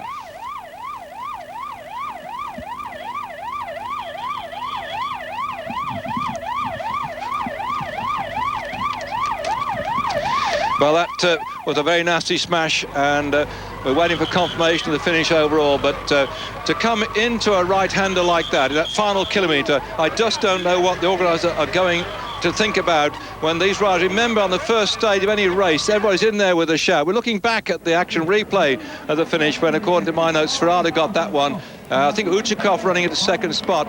I'm not sure that was McEwen back in 3rd. I'll wait for confirmation of that one. If it was, McEwen could well have taken the lead. Sorry about this, but there's been so much chaos and kerfuffle going on in that crash. It split the whole thing apart at the seams. And we have to wait for confirmation of this particular result today on stage 1. But again, we have to ask questions about so many of these finishes in the big tours, like this one, had those nasty right-handers or left-handers so close in toward the back end of the race. Anybody who knows about sprinting in an early part of a race like this must recognise there can be all sorts of problems when you take riders round at something like 35, 40 miles an hour into sharp right-handed. Inside the final kilometre, by the way, providing the riders can get in towards the finish, and now he's going to ride on his bike. He will be given the same time as the leader, but there are, it's Daniel Honda. This is the man Hondo that we expected might be in with a sprint chance of getting up there in the top placing. So he's worried about his arm now, so it looks like he hasn't cracked his collarbone, thank goodness for that, but he's quite a fast finisher. He was in there hoping to get a chance of a place in the top 3, and he's finished up, as you can see, out on his bike, struggling to come in toward the finish, whilst the Psycho Cannondale rider is now no longer in this race. He's out of it. Just the courage of these bike riders. They've got 3 weeks of racing ahead of them in the Tour of Spain. This is the guts and determination that carries these riders through. Many of them have ridden the Tour of Italy, the Tour of France, and the Tour of Spain. They put in thousands of miles of training, thousands of miles of racing. They take these risks on their bicycles, and some will be better off working in a bank for a reasonable salary, but they ride their bikes, they love doing it, they take these risks, and you saw them there running in toward the finish on that sharp right-hander, trying to do what they could to either get success for themselves or get successes for their team, and that's what bike racing is all about. Tonight, the doctor will be tending to those that have come down and hoping they'll be able to get a night's rest. The other part, of course, apart from the bruises and the damage it's done to you, if you come down and skidded on the tarmac, the whole of your side of your body can be ripped, and it takes days for the injuries to heal, and you get very little sleep. And as far as bike riders are concerned, the one thing you need after you've been racing for 4.5 to 5 hours is to get plenty of rest and relaxation before the next stage. We're back on air tomorrow at 2:25 on the stage Alicante to Albacete. 206 kilometres of racing. Could be down to another bunch sprint finish. It's a fairly flat course tomorrow, and we could be seeing the same sort of thing. I haven't had a chance yet to check the finishing circuit to see if we've got a nasty right hand or left hand towards the end, but let's hope there isn't a problem to upend these bike riders. Well, I'm still waiting for confirmation of that result. It certainly looked to me as we went to Sverada from the Lamprey-Daikin team, and we're waiting for the judges to work out the time difference on the riders to see who's taken over the lead jersey. You can always get it on Eurosport, so www.eurosport.com. That will give you the update if you can get yourself to a computer. Call us on that one to see the final result. As in fact, there we are. It was Hunter that got it from Uchikov. McEwen was third. He could have taken the lead jersey. Meet David Duffield. Bye-bye.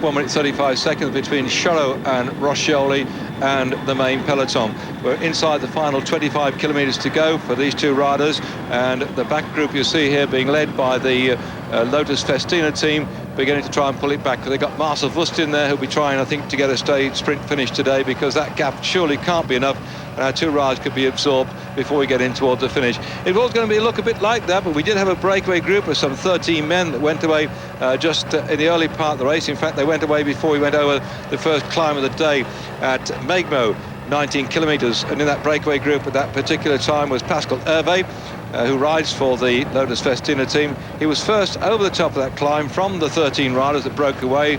That was Cuesta from Once, Zarabaitia from Once, Osa from Benesto, Castrastana from Telecom, Castelblanco from Kelmi, Hervé from Festina, Noé from Mappe, Nierman from Rabobank, Turquia from the Scotty team, and Pugali from Psycho Cannondale, Lafis from TVM Farm Freeze, and Pala from Vitalis Segura. So those were the 13 riders, and lucky for some, you might say, number 13, they went away. You see now with 20 kilometres to go out, two men here went after that group was caught, because with about 103 kilometres into the race, they were caught, but not before. At the interim part of the race, Pascal Hervé taking that first climb of the day after 19 kilometres, and then it went on to sit in the bunch whilst they went through two sprints. The first one at Onil after 35 kilometres, Lafis got that one, and then after 82 kilometres, Lafis got that one as well. So that gave him some more points in the points competition, but not enough in terms of bonus to worry the overall race leader, Jackie Durand, who's wearing the gold jersey as the race leader on general classification. The climb at the Jumila after 90 kilometres was taken by Pascal Hervé, so he was then up there taking over the points jersey in the Kingdom Andes from Uchikov. By the time he came to On Tour for a sprint at that particular occasion, Schiavino went across the line first ahead of Boven and Rocchia. They were just about 100 metres ahead of the main pack. They got absorbed, and then as we went to the final climb of the day at Muela, Shadow from the Escudi team, you've just seen him down the road there, he popped off down the road, got the climb, and eventually Roscioli here in the black and the white for the Costa Amera Amica Chips. He went away, caught up with the young lad from the Escudi team. The biggest gap they had was just on about 1 minute 50 seconds, but it's coming back bit by bit now. So that's the situation overall. Hervé will take the points jersey for the King of the Mountains competition because he got third on the last climb of the day. So Hervé now is the King of the Mountains. As regards the finish, it looks to me like they might catch these two and we could have a sprint finish again, and in which case I'll take you through the riders coming down that finishing straight to see if we can pick out who this time, all being well, stays upright and we don't get anybody coming a box of tricks. So still 1 minute 16. It didn't look quite that. In the background we can see the castle. I said this is an area where the Moors came up many years gone by. Great battleground it was as they're moving in toward the finish today of the stage. 206 kilometres in all, and this one then into the finish will be again I think a bunch sprint finish like we had in 1990 6 when Jalabert won the stage then, and 1993 the last time before that when Van Poppel got the stage. Pick out your favourites now, the dark blue or blackish blue and the yellow. That's the Lotus Festina boys setting it up for Marcel Wust, and that's him just drifting off the right hand side of your screen. Wust was caught in that crash yesterday, couldn't get round them and ended up out of contention. He finished in 12th spot yesterday. Other riders that couldn't get through in the crash found themselves marooned at the back and couldn't contest the sprint, but people like Bladovans and Leone, and of course Hondo from the Telecom team came in with blood all over his face when he went an awful smash, which was started by Guidi of the Polte team, who lost control going round the right hand bend, hit the fence, bang, down he went. Robin McEwen ducked inside him, stayed upright, finished into 3rd spot, and behind Uchikov, who found himself in 2nd, and Hunter, the rider from South Africa, who scored the first ever big victory for South African in a big stage, taking the victory for the Lamprey team. So that's a look back at today, look back at yesterday, and Roscioli also looking back here to see what is going on.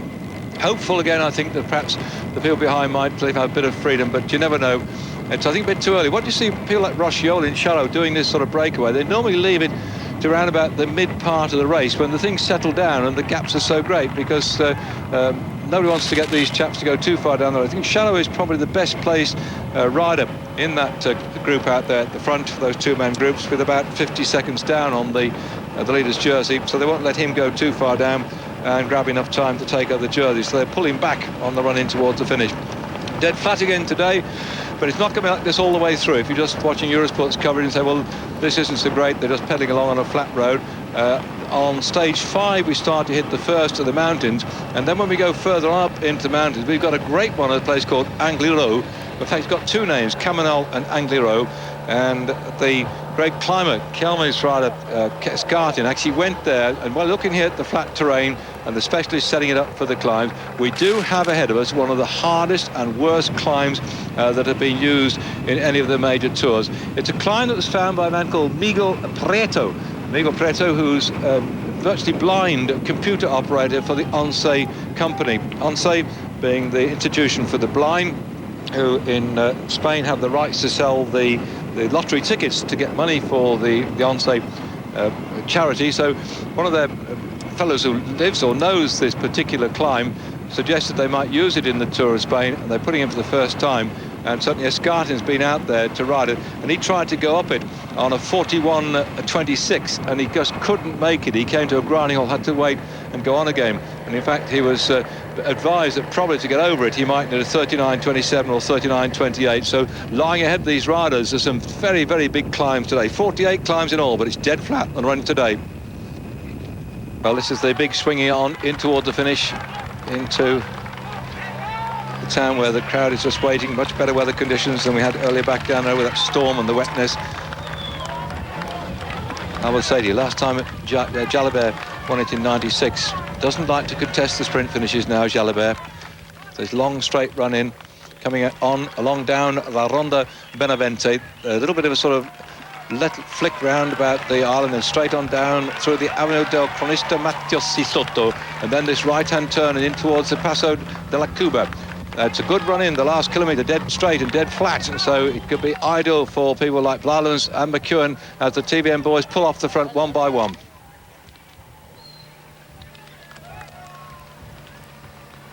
Hunter back there, 1, 2, 3, 4 from the front.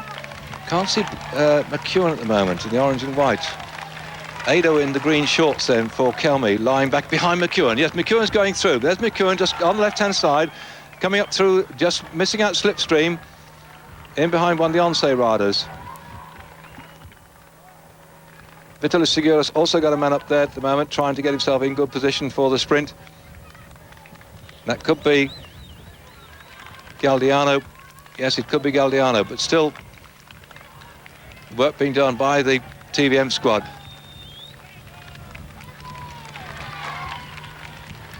Lombardy back there in the pink and white. Yeah, McEwen's coming through now. Taking his time in the orange and white. But he's got a bit of problem because he's being bunched by the riders from Lamprey Daikin looking after Hunter. They're getting round about him. He's just got to take his time. One of his teammates just came through to put him on his wheel. Still then, TVM on the front, powering away here.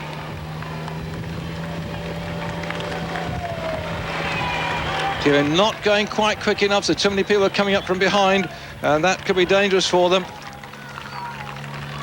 Yet Marcel Wust has moved through, lying back about second, third from the front. Probably got himself too near the front for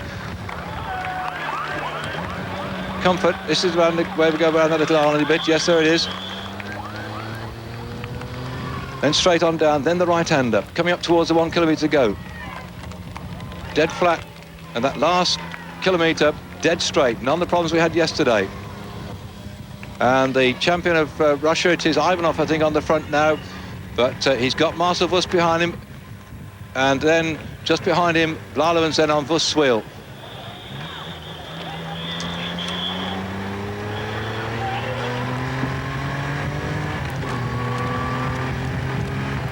Round they go and inside that final kilometre. Well, who's going to get this one? Yes, still Ivanov on the front. Wust then coming through. Ivanov peels off the front. That's Uchikov looking back over his shoulder in the white jersey for Blaleven's. Blaleven's hasn't made it, though. Blaleven's looks like he's blown a gasket. All the work from TVM looks like it might be in vain as the big setup coming up fall. Telecom might get this one. Starting to go, a dead straight run here. Well, that's Bettini, I think, on the front then. And then Wust is coming through. Wust is coming through in the black and yellow. He starts to go for this one. Does he get over the line? It could have gone to Marcel Wust.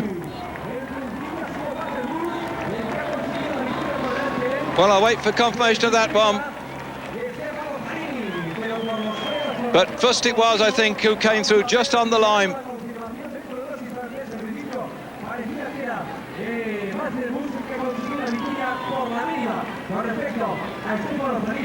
Well, what on earth happened to Blaleven's? He died 1,000 deaths coming through there. His team was looking well, and when Uchikov looked back to see where he'd gone, the gaps had opened up. I think they did far too much work to begin with. They'd been doing all the efforts had been set up by the TVM team, and then suddenly, I'm pretty sure that's first. There's McEwen on the right-hand side coming through. Now, this might help him on the overall classification because there'll be no way that Jackie Durand will be in that sprint.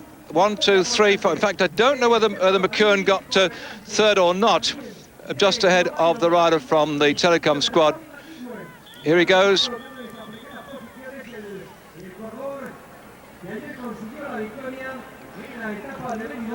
Well, there it is, and in fact, that's Hunter. Hunter then into second spot, surely. I'll wait for confirmation of that one, but certainly that was looked like Wust taking the victory. And then very close. I don't think McEwen managed to get himself into fourth. But in fact, there's Hunter there with the pink pants just behind. So he didn't get any bonuses on. The white and pink with the blue hat, that's Hunter. So he didn't get any time bonuses. There's Plancart going through. Well, so Hunter didn't manage to get himself any time bonuses on that one, nor did McEwen, I don't think. But so it could be that Jackie Durand can keep his leader's jersey. And they watch it going yet again.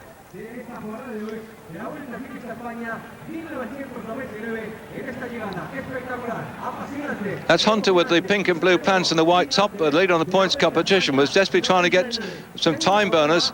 And on the left-hand side, the orange hat of McEwen, but they both went outside the time bonus. They didn't get there because it went then to Festina, and it was Marcel Wust that got that one, just ahead of the rider from Mappe in the sprint finish there. So a victory there for Marcel Wust.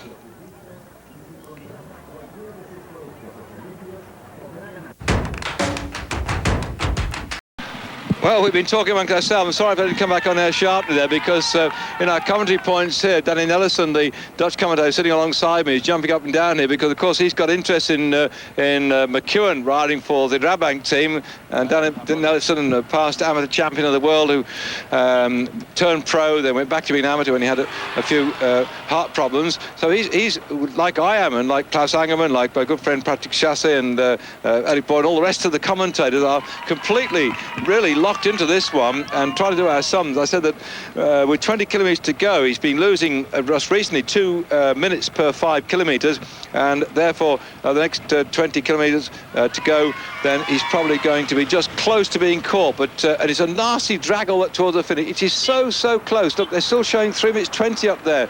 This is going to be desperation time for him, and I'm waiting for confirmation of that third sprint of the day. I don't think McEwen got in with the points, but McEwen so far, having got himself 8 seconds bonus, he's got 8 seconds bonus so far. It is touch and go all the way through, and that's why I didn't come back on air very quickly, because I was chatting to Danny Nelson, and we're trying to work out just in that final sprint what we thought about McEwen's chance and the chance of him getting back into the fray and catching this man here.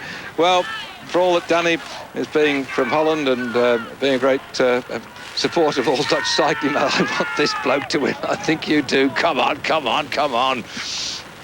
Oh dear.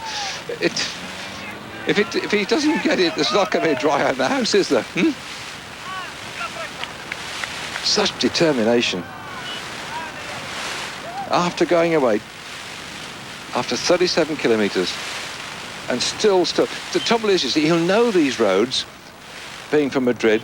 He'll know how it drags on from here, and the bunch behind won't know it as well as he does, but certainly it levels off a bit. He gets the last, 10 kilometres. It begins to drop down a little bit towards the end, maybe the last 10 k's to go. He's over the top of this one. This is coming into it now. See, there's 15 kilometres, just over the top there. Once he gets over this, he will begin to get a bit of an assistance on the run down, because at the top point here, with the 10 kilometres to go, at Humanes de Madrid, he was 680 metres above sea level, and the finish is 670 metres above sea level, so he's got a bit of a downhill. This is the steady drag. The last 10 kilometres are virtually, he has a bit of a drop, and then they're virtually flat. So the conditions are now, in terms of the road, are in his favour, but the sheer fact he's been riding all the way through on his own since the 37 kilometre point means that his legs now be hurting.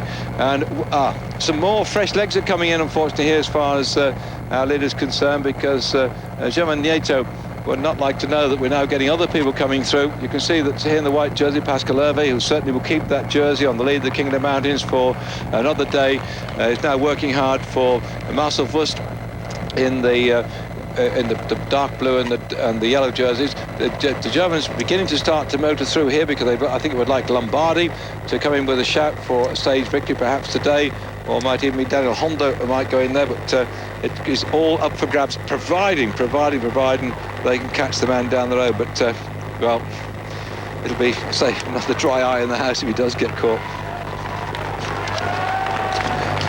Now, if you missed yesterday's result while they're still working away here, let me just take you quickly down the top 10 places yesterday, because let's make it the top dozen places yesterday, because that'll give you some idea of the sprinters and why the teams are working here, because they've now said themselves, we'll catch that blow and we'll set it up for a sprint finish. We hope they don't, or I don't hope they don't, but I do hope they don't. But let's say what went on yesterday. Here you are. If you didn't see it in the papers back in Great Britain, Marcel Wust was the winner yesterday, riding for Festina. That's the dark blue and the yellow jerseys. Hang on, let's wait till we go through this time check, and I'll give you the sprint result from yesterday. Here we go, and then you can pick out the team and see who might have a chance. 20 kilometres, last time check we had about 3 minutes and 20. 15 kilometres now, let's see what it is. 2:09. Now, I'll come back to the sprint result from yesterday, because in the last 5 kilometres, he's lost 1 minute and 20 seconds.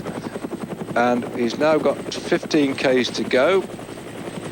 I'll let Hunter McEwen in that order. I'll write this one down, got to get the facts right. Oh, I didn't think McEwen got any points then, but certainly he got 2 from that one. And Hunter helped himself to 4. I'll sort that for you in a minute, but let's go back to our leader. 15 kilometres, he's just lost in the last 5 kilometres, another minute and a bit. Yep, this is unfortunate. They're catching him, they might, at this rate, catch him with 5 kilometres to go. That's the bonus he's got so far. Nieto Oh, those are the... So they're the points, not the actual time bonuses. He could be caught with 5 kilometres to go. Depends on this bunch behind, how active they are. Come on, come on. Dying 1,000 deaths here. Get it? He knows every millimetre, every centimetre of this road. He's on his home patch now. 12 kilometres to go. He's over the worst part. It'll begin shortly to drop. He just got a bit of a drag here, then it just goes just over the top of this climb, so he's got nothing to go over yet. But one man on his own against that big group thundering along behind him. 1:44 is the gap. There are 183 riders behind him. Well, one or two being dropped off the back, so let's say 150, 160 riders. And look at the way they're going now. Right, quick for the sprint yesterday, so you can see what's going on here and why they set themselves up. This will help him, see these nasty right-hand, left-hand bends, but the finish coming in is pretty fast and pretty smooth, so there's no little tricky roads. Marcel Wust for Festino Lotus in the dark blacky blue and the yellow won yesterday. Zanini, who rides the Mappe, they've got sort of whitish jerseys with lightish blue shorts with little blobs of colour on. He was second yesterday. Lombardi, who rides for this lot, we're on the front now in the pink and the white Telecom, he was third yesterday.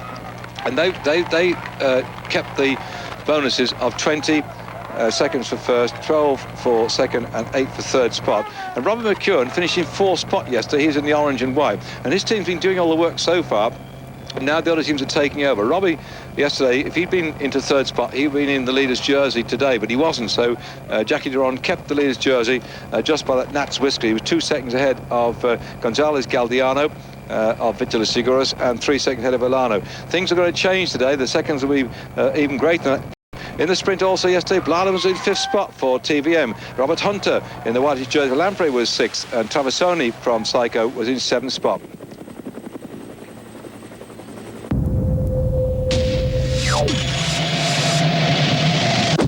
It's make or break time in Euro 2000, and Eurosport has extended highlights of 3 massive matches on Wednesday: Poland v England, Italy v Denmark, and Romania v Portugal. And 7 matches on Thursday, including Estonia, Scotland, Macedonia, Yugoslavia, and Iceland, Ukraine. Euro 2000 on Eurosport, Wednesday 22:30 CET and Thursday 2100 CET. Get into the swing on Tuesday evenings. It's the US PGA Tour. The man to beat, chasing the tiger. Big game, the very best in golf. The 1999 PGA Tour, Tuesday, midnight 30 CET, 11:30 UK on Eurosport. With Daewoo and SAS. It's pure Scandinavian. It's a great shot. One man on his own, suffering the pain and the trauma of trying to stay away from this group, which he left way down the road after 37 kilometres of race. Here they come. The gap is coming down all the time. Maximum lead then was well over 20 minutes, and bit by bit they start to pull him back. This is the overall situation. If they catch our leader, which unfortunately it looks like Nieto might be swallowed up any moment, McEwen will be in the lead there by 1 second over Hunter. This is the current situation. And then Duran back at 4 seconds. Well, we're not going to see Jackie Duran, I think, going at all in the sprint. In fact, he's off the back anyway. Nor will Gonzalez Galdiano, nor will Olano. So the situation could be that those two, McEwen and Hunter, are going to have to fight it out for the finish. But what they didn't do was dropping it further on down. They've just shown you that position there on the classification. That McEwen, let me have to do a quick check so far today what he's got, because he's very complicated, which befuddles the adult brain of an old commentator like me. McEwen has received so far today 4, 8, and 10 seconds. So he's got 10 seconds bonus back. The reason I'm doing this is because this morning, Marcel Wust, because Wust, you see, they didn't put him up on the screen there. This is a danger man, because Wust this morning, going back to Rob McEwen, the gap was 3 seconds. So right now, according to my quick calculation, the gap to Marcel Wust from Robin McEwen is 13 seconds. Now, sit down,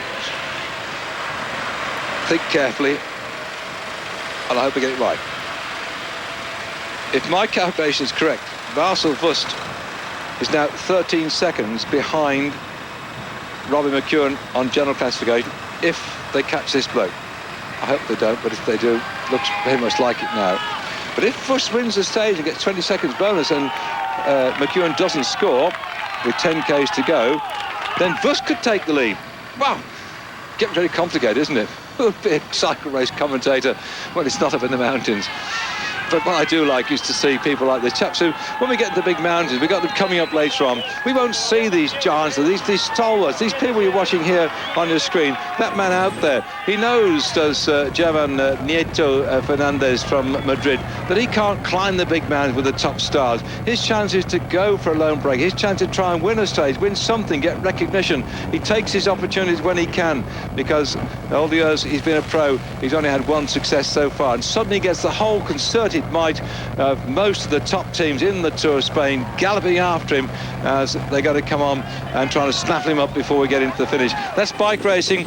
It's a bit like, you know, devil take the hindmost, or the way in which the strongest survive over the weakest. But he's given us something today to really cheer about. It's only 46 seconds coming in with 10 Ks to go, so he has suddenly come down a tremendous amount. He has got, though, some extra few seconds bonus in his back pocket, because he's taken 3 of the interim sprints and the interim points bonus and the interim seconds bonus. He's got 18 seconds back, so 18 off the 26 he started with this morning means that he's now moving up the general classification anyway from the position he was this morning. He started out 26 seconds back, so taking off those time bonus he's got so far, he's probably got some, 8 seconds? Yes. He's only 8 seconds down on the people behind him, so he still has a chance of being up there in the top 10 on this race at the end of this little lot. But I don't think that will be something he's been satisfied by. He was just desperately wanted to get in to the finish to take over that bouquet of flowers. And in fact, it would be nice if he got there. It'd be nice if he just got there. But of course, they won't land it because he gets 20 seconds bonus. That's what he's got so far. And this lot behind wouldn't take other these jerseys. So there's going to be nobody here dispensing any largesse to the chap out there in the front, despite how he's entertained us all day long today. That there's no largesse at all. The main field is going to say, right, we'll have you for supper. And at the moment, they've got to do what they can to spit him out of the back and just soldier on to get the jersey for McEwen. And the stage for who might be, I don't know, but that's lying ahead of us. But you never know, still again, that this main pack behind might suddenly blow a fuse, look over its shoulder, take it in turns for somebody else to come through, but I begin to doubt that's going to happen. But he's still hanging on desperately.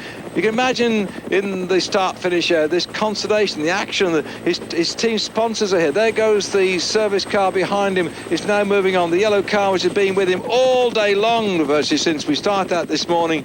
After 37 kilometres, he went out there and he got that car behind him, and he had the applause of the people along that arid road whenever we went through the tiny village. But mile to mile to mile, he wasn't racing through built-up areas. He's racing across arid territory, across barren desert almost, and he was doing what he could to win the stage, riding on his own in the heat.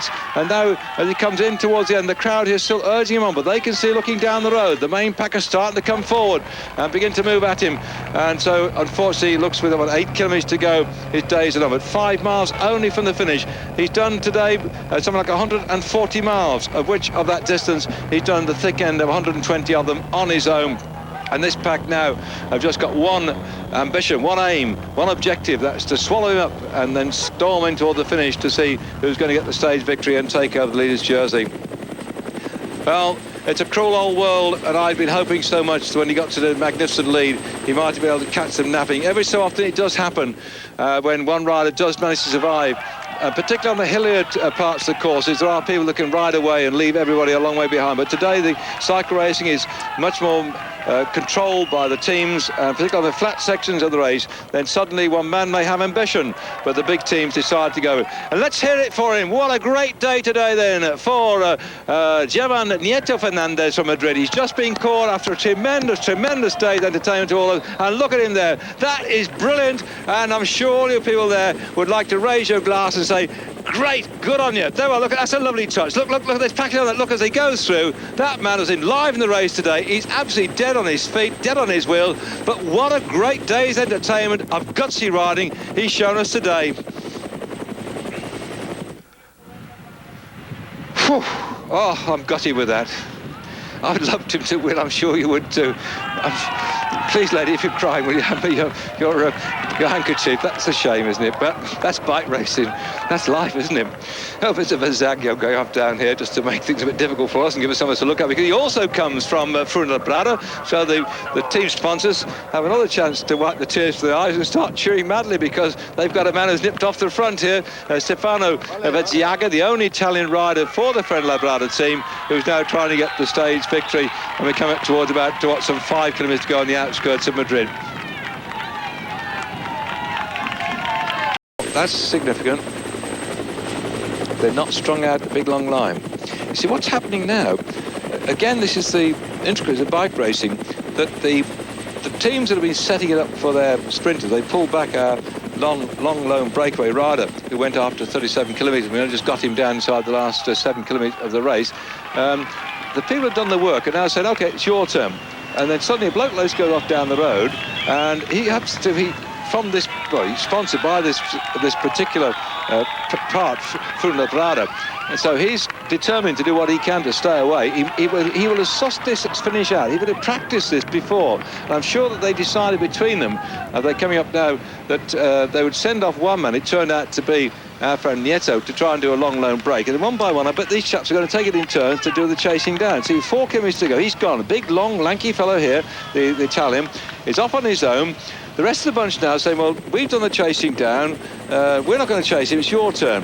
And so while they're sort of messing around, he's gone off down the road. And I bet my bottom dollar that something like about 15, 20 back from the front, you'll find another, provided they got strength of the leg, another of the Fuenlabrada team riders waiting for him to be caught, and then he will go. But the trouble is, if you're back about 30 for the front here, to go past this lot of moving this sort of speed isn't that easy. But the other fellow just did just the right thing, the Italian, to set it up, and now they're all trying to see how they're looking back now, saying your turn, your turn, your turn.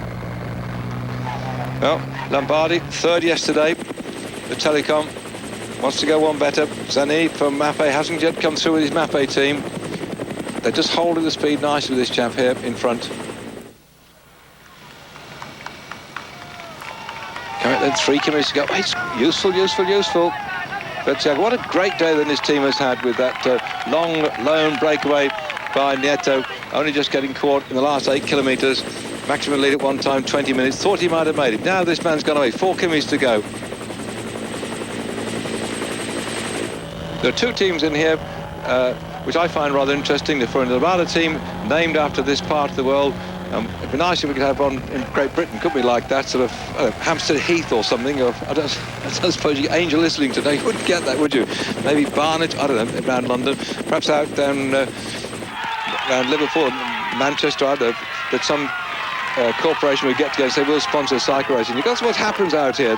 He's riding for the locals. He's riding for the people who move to live out here. He's riding for a new community. He's riding with all that he's got in his legs to get not only some publicity, but some recognition for the lifestyle and the people that live out here on the southwest side of Madrid.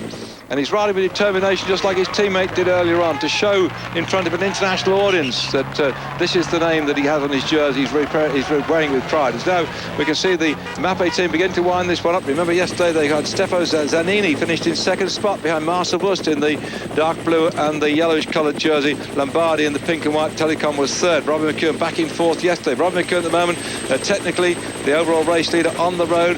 by just 1 second from Hunter. Hunter wears a sort of greyish-white jersey, not dissimilar to the TVM jersey worn by Blyleven's, but you can tell the difference because Hunter has got pink and blue shorts on, so you've got to watch out then when the sprint comes to see where Hunter gets to, because Hunter and McEwen, Hunter from South Africa, who won the stage, the first open road stage, surprised everybody when he had that crash coming in toward the finish then by popping out and taking the victory on that particular day, taking the stage. And McEwen's been hovering there or thereabouts. Nice to have two English-speaking riders. Just think about that. We've got McEwen here with a shout. Looks like he could take the jersey. Hunter, who's already taken a stage from South Africa. South African, Australian here in the Tour of Spain. Who's going to get the victory? Behind Marcel Wüst, yesterday from Germany.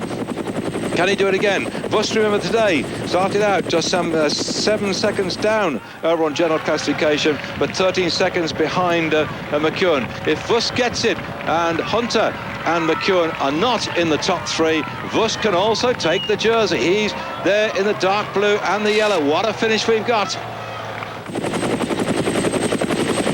All the lead-up men now shot the bolt. They're flying back into the pack, causing two-wheel blockages for the rest of the riders coming through. This is the problem as they fly off the front. You've got to go round the slow-moving riders who've done all the work to pull back the breakaways, leaving it to just maybe one or two of your team to go and make the pace for your top sprinter on toward the run-in. McEwen again, as I've said before, quite well known for jettisoning his Rabobank teammates and following the wheels he wants to follow. I'm sure that McEwen will be looking for people like Wüst, Hunter and Blyleven's, and then the long lone attacks come from further back, and this looks like one of the confidence riders starting to go now and winding it up. That's got to catch him from that. This could be Rockio. He's very good at doing this sort of thing.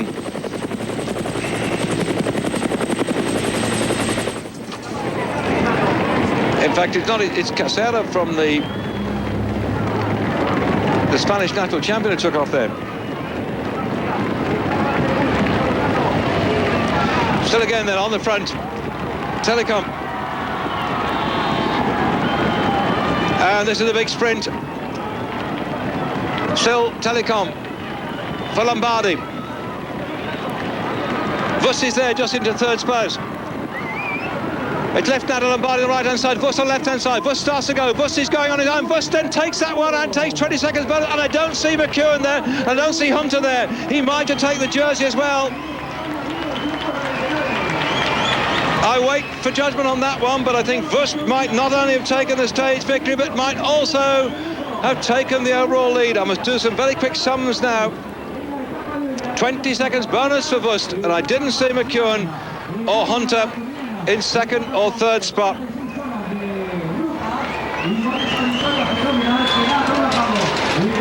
Wow, no doubt about Wüst taking this one, but watch to see who was second and third. He gets 20 seconds bonus, Marcel Wüst.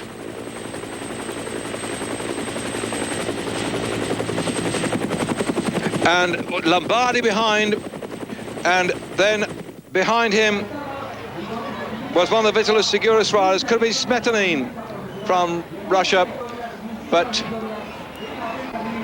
yeah, it was Smetanine third spot. Lombardi, Smetanine, Van Petegem into fourth, Sverada, and there they go. And I can't see McEwen, and I can't see Hunter. You watch it again, I'll do the sums, because I think now that McEwen, who has technically so far had taken on 4.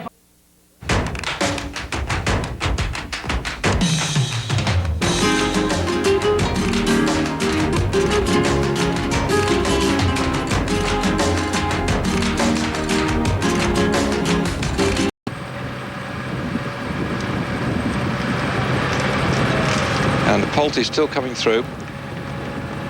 Well, tomorrow, I'll just have a quick little look, tell you what the course is like tomorrow. We have to get up perhaps a bit quick, just to give you some idea why the sprints are going like they are. Tomorrow, then, we've got on stage 5, we've got some nice little climbs coming up tomorrow.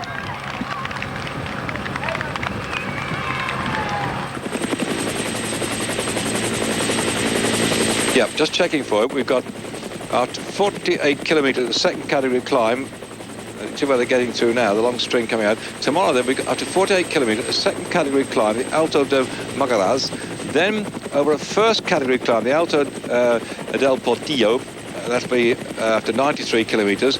Then another second category climb at 110 kilometres, the Alto de la Peña de Francia. And then after 126 kilometres, a third category climb at the Alto de Monsagro. So we've got ups. What's happened now? Ay, ay, ay.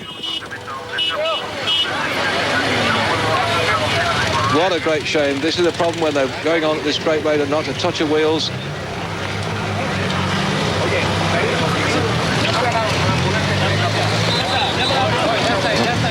At least thank goodness he's got his crash head on, but I think he's come down with a bit of a bang. Now the doctor will get to him very quickly. They don't want to move until it does check for any broken bones. And particularly the first thing is the... Oh, he's hit his head rather badly. Look at the doctor saying, quietly, quietly. Let's just quietly, the whole thing. Don't panic, don't pack it, don't panic.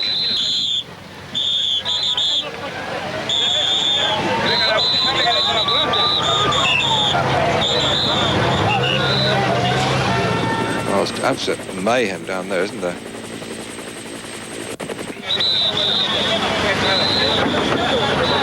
Oh, that's going to be disappointing then for Lotto, because Joe Plancart of the great Plancart family, a good sprinter roadman. He's certainly not got a contested sprint today, but let's hope he hasn't done anything really harmful.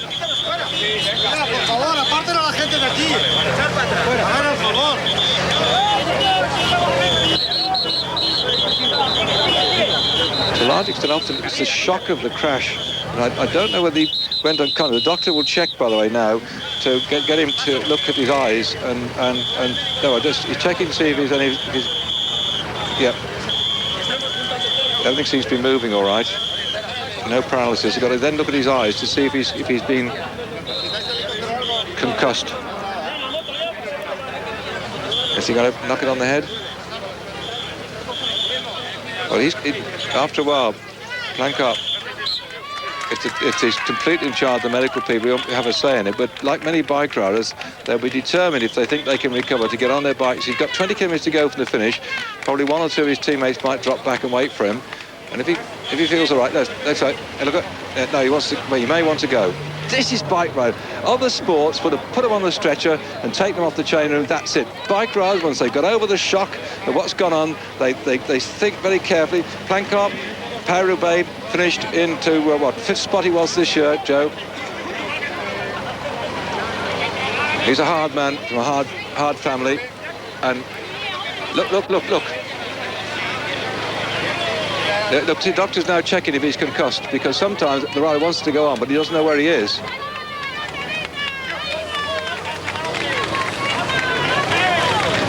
He's going back to his bike.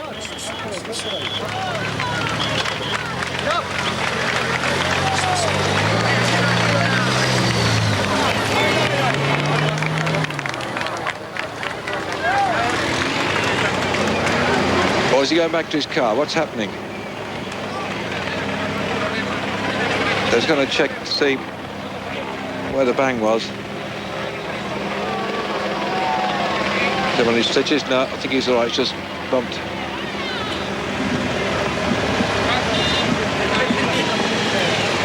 This is a look back at the crash, which we picked up on our screens. And I was talking about the big mountains of tomorrow, and Plancart, who we're probably looking forward to a big sprint finish today, but being touch of wheels brought him down there. And there he goes back on his bike. Go on, let's hear it for a round of applause. Hey, this is terrific. That just shows you the guts and determination of these riders. He's been thundering along today, out riding on his bike at a steady 25 miles an hour. Bang, crash, down he's gone. We've got 15 kilometres to go for the breakaway group here. Plancart now is going to ride on into the finish of the stage today. And we wish him the best of luck. It's going to take him some time to come in behind this group. But for Plancart, a very tough rider indeed. Now on his way in towards the finish of this race on his own. I expect perhaps one or two of his teammates might drop back to join up with him. But just giving some shelter on the way through, but that was a bit of bad luck then for Joe Plancart, the Lotto rider.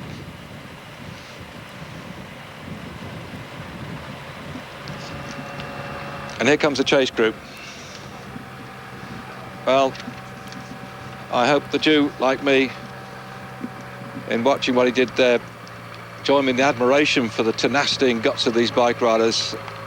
The shock of coming off a bike. This is the sort of speed he came down at. He'd be doing probably 30 odd miles an hour. He touches wheels, he bangs down onto the ground, and also you don't really know what hits you. You suddenly bang, you've gone, and you're down on the ground, and then you've got to wait and recover as he did then. And so Plancart then on his way up to the finish on his own while the race goes on. And our breakaway group heading inside the last 15 kilometres. It looks like they might well succeed, but you never know. The speed at which they're rocketing through here. That's Nolan Jalabert, also in his breakaway group. The other man in the breakaway group is Abasan. I don't think we've spotted him yet on our screen, but there we are. That's a rundown on these riders in this group. 2, 4, 6, 8, 10 of them. 2 from Riso Scully, 2 from Mappe, and a right mixed bag of riders in there as well. A quick look at the general classification before I give you a rundown of what's happened today to see who's the best man in this breakaway group. So let's see who we've got here and where they are. Yeah, Zinchenko, the Russian rider, is at 29 seconds on general classification. So at the moment, Zanini, Stefano Zanini, no, he's not on the break, you know. Zinchenko, according to my quick note, look here, at 29 seconds, plus 4, by the way, because Marcel Wust managed to get himself some time bonuses in a sprint earlier on today. So we make that say 31 to be more precise. But Zinchenko is, on a quick look down here, the best placed rider in this breakaway group. Hang on, I'll double check that for you to make sure we don't get it wrong. I'll get my wrist slapped by the boss. And it is, yes, Zinchenko is in this group as the best placed rider. That's in the red and white, so no wonder he's driving the thing along quite a bit.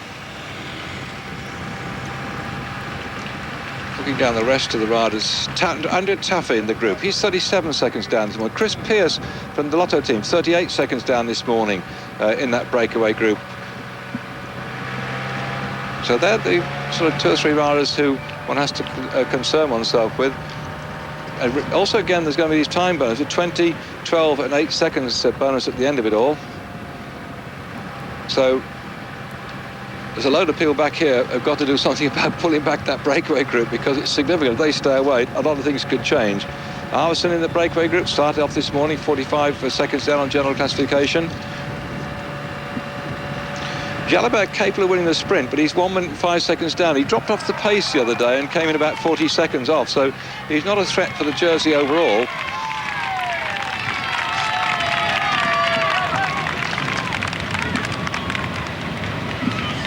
There they go.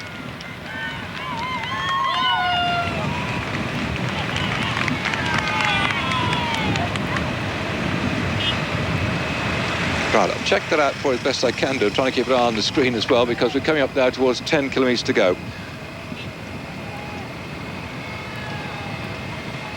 Taffy easing himself out the saddle, looking back a bit.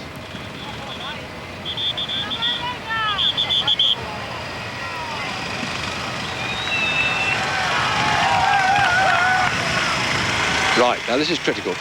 10 kilometres to go, that's about 6 miles for our leading group of 10 riders, and at the moment most of them seem to be doing some work.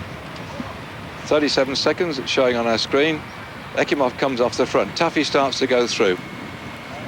That's Andrea Taffy on the front. Now they are riding at 100% now, or 99.9%. They've got to keep this going. Ekimov takes up. Ekimov and Taffy are doing quite a lot of work here. And the Riso Scotti rider coming through Palumbo. Oh, we've got lots of split screen. This is going to cause confusion. That's Faragin up the top left-hand side of your screen. And according to my watch, it's about 40 seconds. I think they gave a bit less than that as the main bunch came through. Jalabert for the top right-hand corner. The best placed man in this breakaway group on the top left-hand side of your screen, in fact, they've given you 38 now, is Zinchenko. He's wearing the red jersey, the Russian rider for Vitalis Seguros. Now there are 10 men still in the lead, heading in now towards the finish. Salamanca.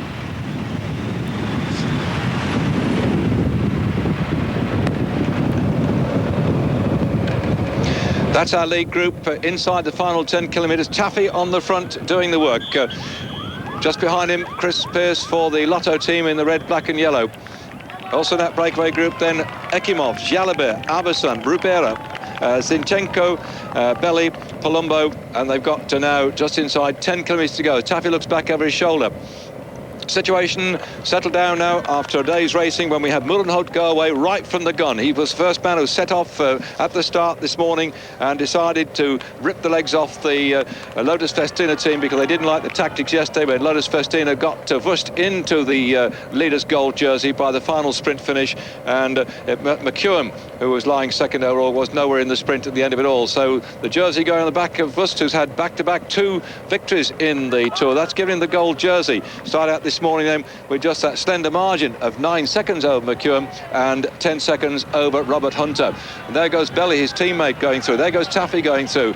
And any of these riders could be in with a shout for the gold jersey, because if they can get more than a half-minute lead on the rest of the main pack, they're in with a shout, because Zinchenko at the moment there is 31 seconds down on Marcel Wust in the leader's jersey. He's in the red and white jersey, and there'll be 20 seconds bonus as well at the end of the stage today. Laurent Jalabert soft tapping the back here is over 1 minute down on general classification, so even if he won the stage, he would have to pull back a lot more than that. So it's 20 plus 4 would give him 1 minute. So I think Jalabert at the moment isn't looking out for a stage victory, just sitting in there getting a few seconds bonus back on the rest of the riders in the field.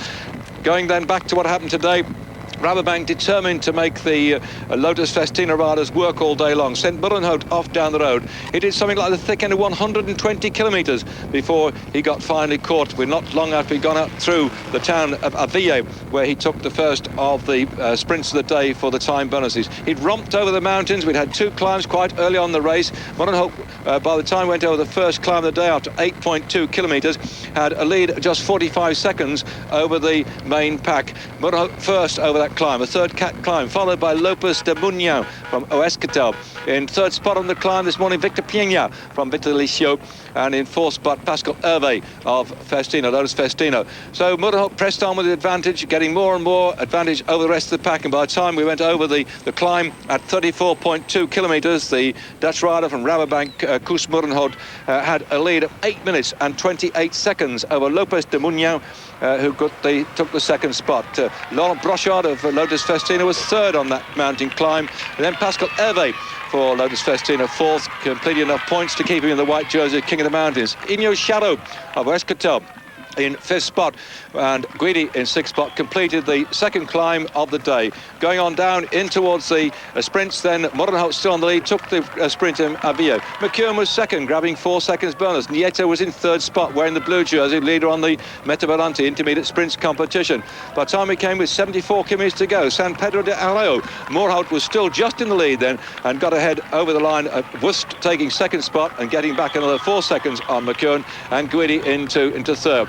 Shortly after that then, after some 115 kilometres in the lead, Moorhouse was caught. His teammate Boven went off down the road, and as we came towards the last sprint of the day, Boven had been joined by Durand and a little group of riders, and at that particular point Durand popped across to win the third sprint of the day. Kajijas and Boven finishing second and third behind him. So it's even Stevens for McEwen and Wust. They both gained 4 seconds bonus today, so they're sitting on the top of the pile. Wust leading on the general classification by 9 seconds from McEwen. Hunter back in third by 14 seconds, and everybody else nearly 20 seconds back on those that top place man. So they come in here. Can this little group stay away? Snaffle a beat, half a minute over Marcel Wust, and then the 20 seconds going to the sprinter on the line. It's going to be touch and go as to whether Wust is going to keep his jersey today, because of the combinations of time scale. 20, 12 and 8 is the time gaps which we get first, second and third. If this lot stay away, he's not going to be in there with a shout at all today.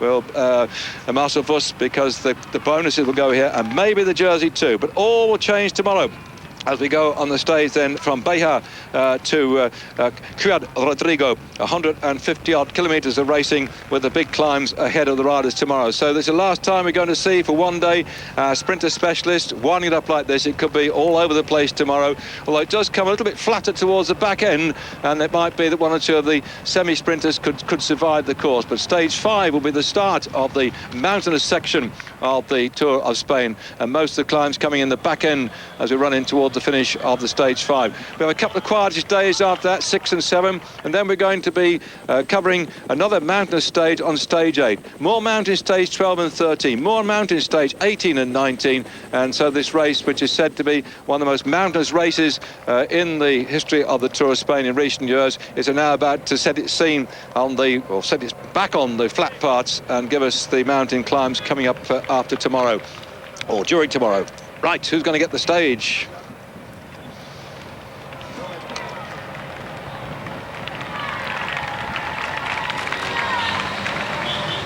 It looks like they could probably survive. But now this will start playing cat and mouse. Look, they've pulled the yellow car through. It's down to 24 seconds. The peloton are moving fast. They've sent the neutral service car away down the road, and it's Taffy that's gone down the road. Alessandro Taffy has hammered off down the road. The winner of this show, the Paris-Roubaix, a great, tremendous man. I remember watching him in the Tour of Langkawi take the leader's jersey in the early stage of that race and kept it on his back until the penultimate day of the race. He's a tremendous, lovable character, this man. In fact, he taught me to say in the Italian version of 5 minutes to go before the start of the Tour. I was doing the commentary there. And now going into Salamanca, can he get the stage victory? Taffy, who's had a bit of a rest after a very heavy early season, is on his way to try and get this stage victory. Taffy, looking down the overall classification this morning, he was 37 seconds down on the leader in the gold jersey, Marcel Wust. 3 kilometres to go for this little group here of 9 men, and they twist and turn in towards the Salamanca here. Taffy still driving hard along the road. It's alongside the river to try and get in the River Torres to win today's stage.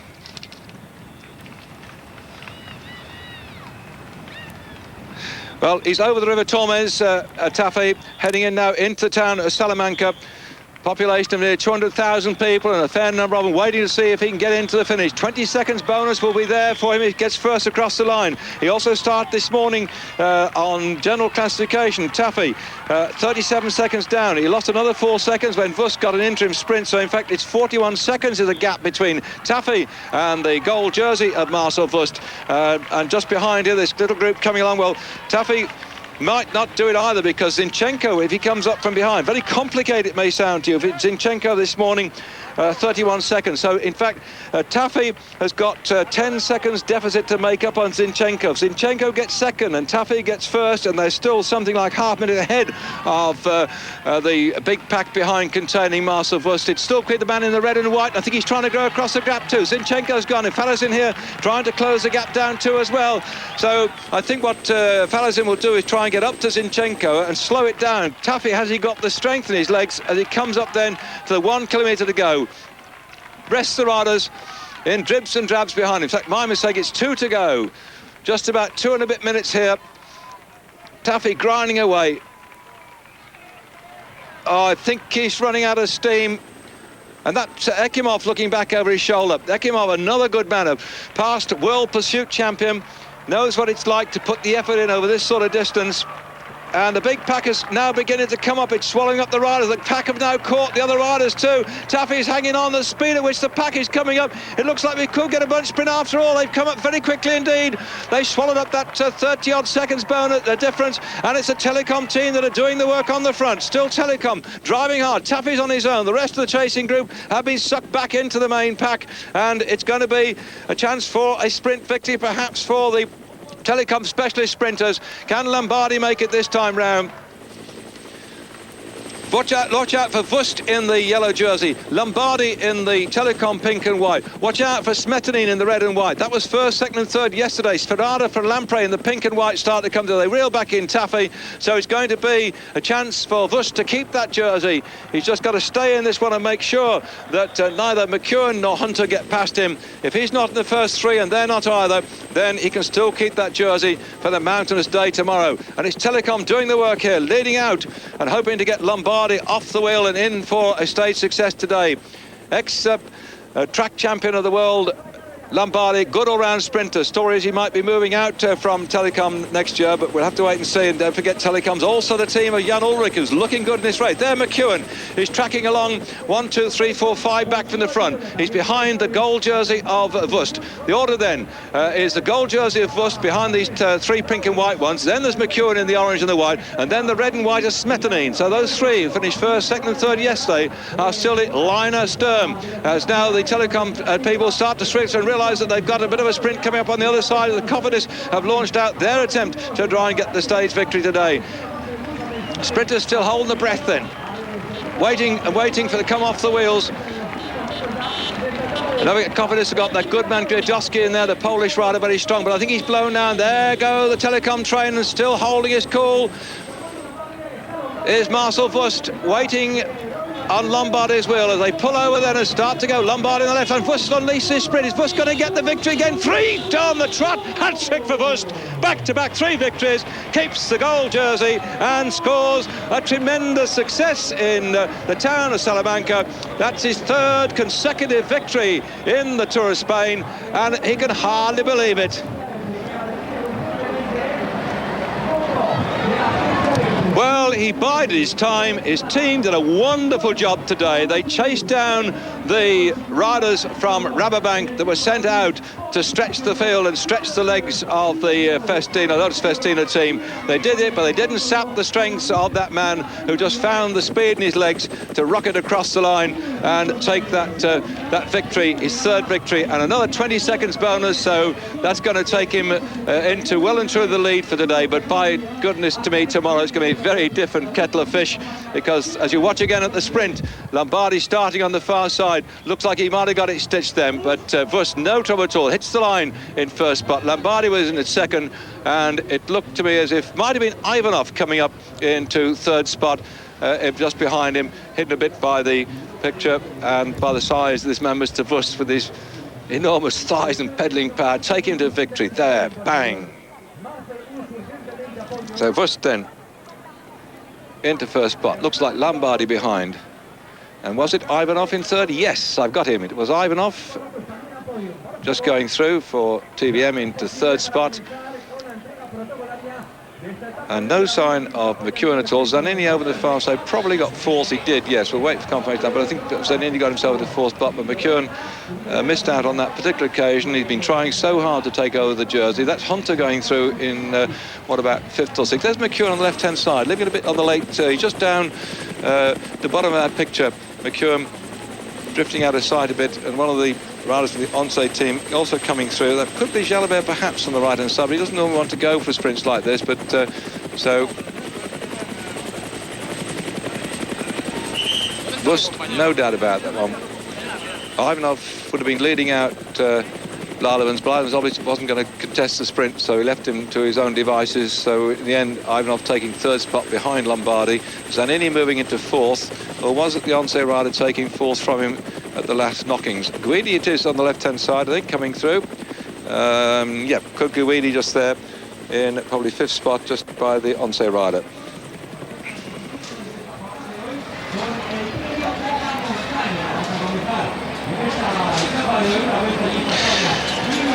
Well, again, a bunch sprint finish today, and who would have thought it when we saw the way that the breakaway group of some 10 men went off just down the road. The power that was in there came to nothing in the end. The last man to be sucked in was Taffy inside the final 1.5 kilometres, and Mr. Wust unleashed his sprint to get his hat-trick, his 3rd victory in Salamanca today.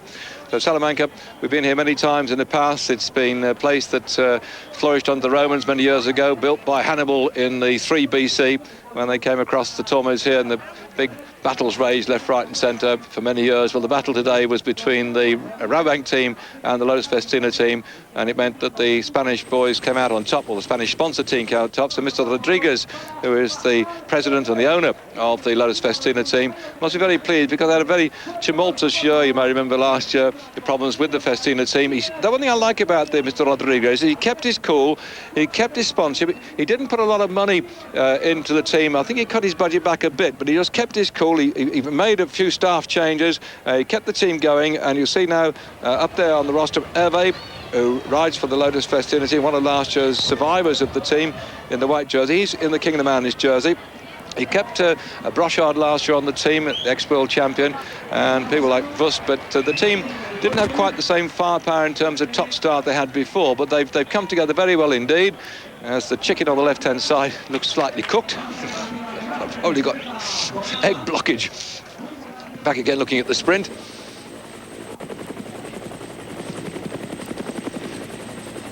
Well, it's a gift to be able to do this, but it's not going to be like this tomorrow, I can assure you of that.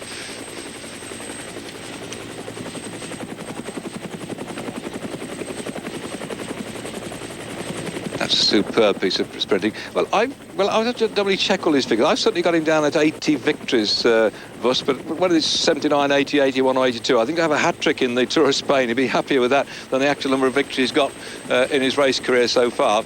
To have the jersey. Actually, Vust, there you can see, yes, we got it. I was young Pediguero who came up into fifth spot. He's showing quite well, that young lad, back into fifth there. I got the other four for you. Marcel Vust has got on his wall a collection of jerseys, by the way, that's been given to him by various people. There he is up on the rostrum now. He's going to get his victory drop of plonk to go with his success today.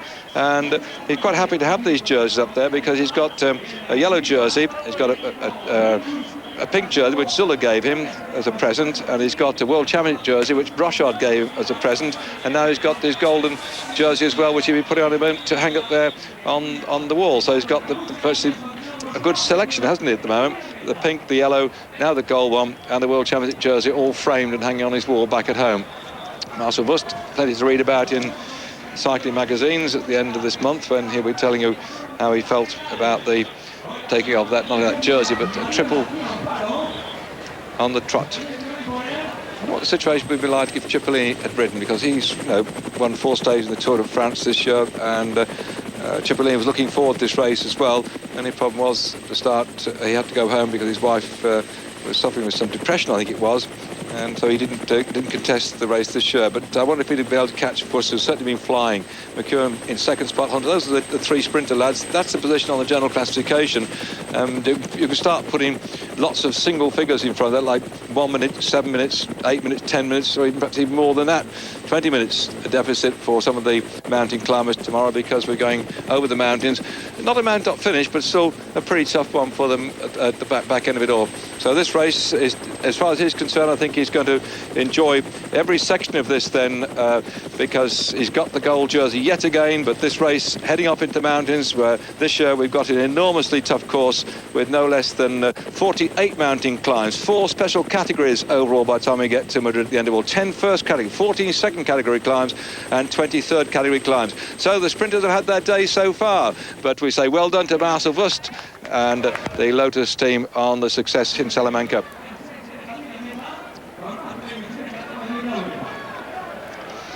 The crowd in Salamanca very pleased indeed to see Marcel Vust, who's a likeable bloke, getting the stage victory and keeping that yellow jersey, his 3rd victory. That gives you some idea then of the route tomorrow, 160 kilometres. It doesn't show the up and down. We're going to be on air quite early tomorrow, 1 o'clock, so that'll be 12 o'clock back in Great Britain. For those of you watching on digital TV, on digital, Sky Digital, or your set coming in from the cable transmission, or you've probably got your own dish out the back. Whatever it is, you can tune in tomorrow. I'll be there, and I'll be looking forward to 4 hours, maybe 4.5 hours of racing. You see there, Hervé in the mountain jersey. Will he keep it at the end of the stage tomorrow? Who'll take over that jersey? Certainly, I think we'd like to see that there will be a change on the general classification, because Marcel Vust is no mountain climber. But who will take the jersey tomorrow? That's going to be the big question, which will be announced. Will be there at the end of the 4 hours of racing we'll bring you on Eurosport. Glad to have your company today. I hope you'll join me tomorrow. I'm David Duffield. Thanks for coming along today. Until then, goodbye.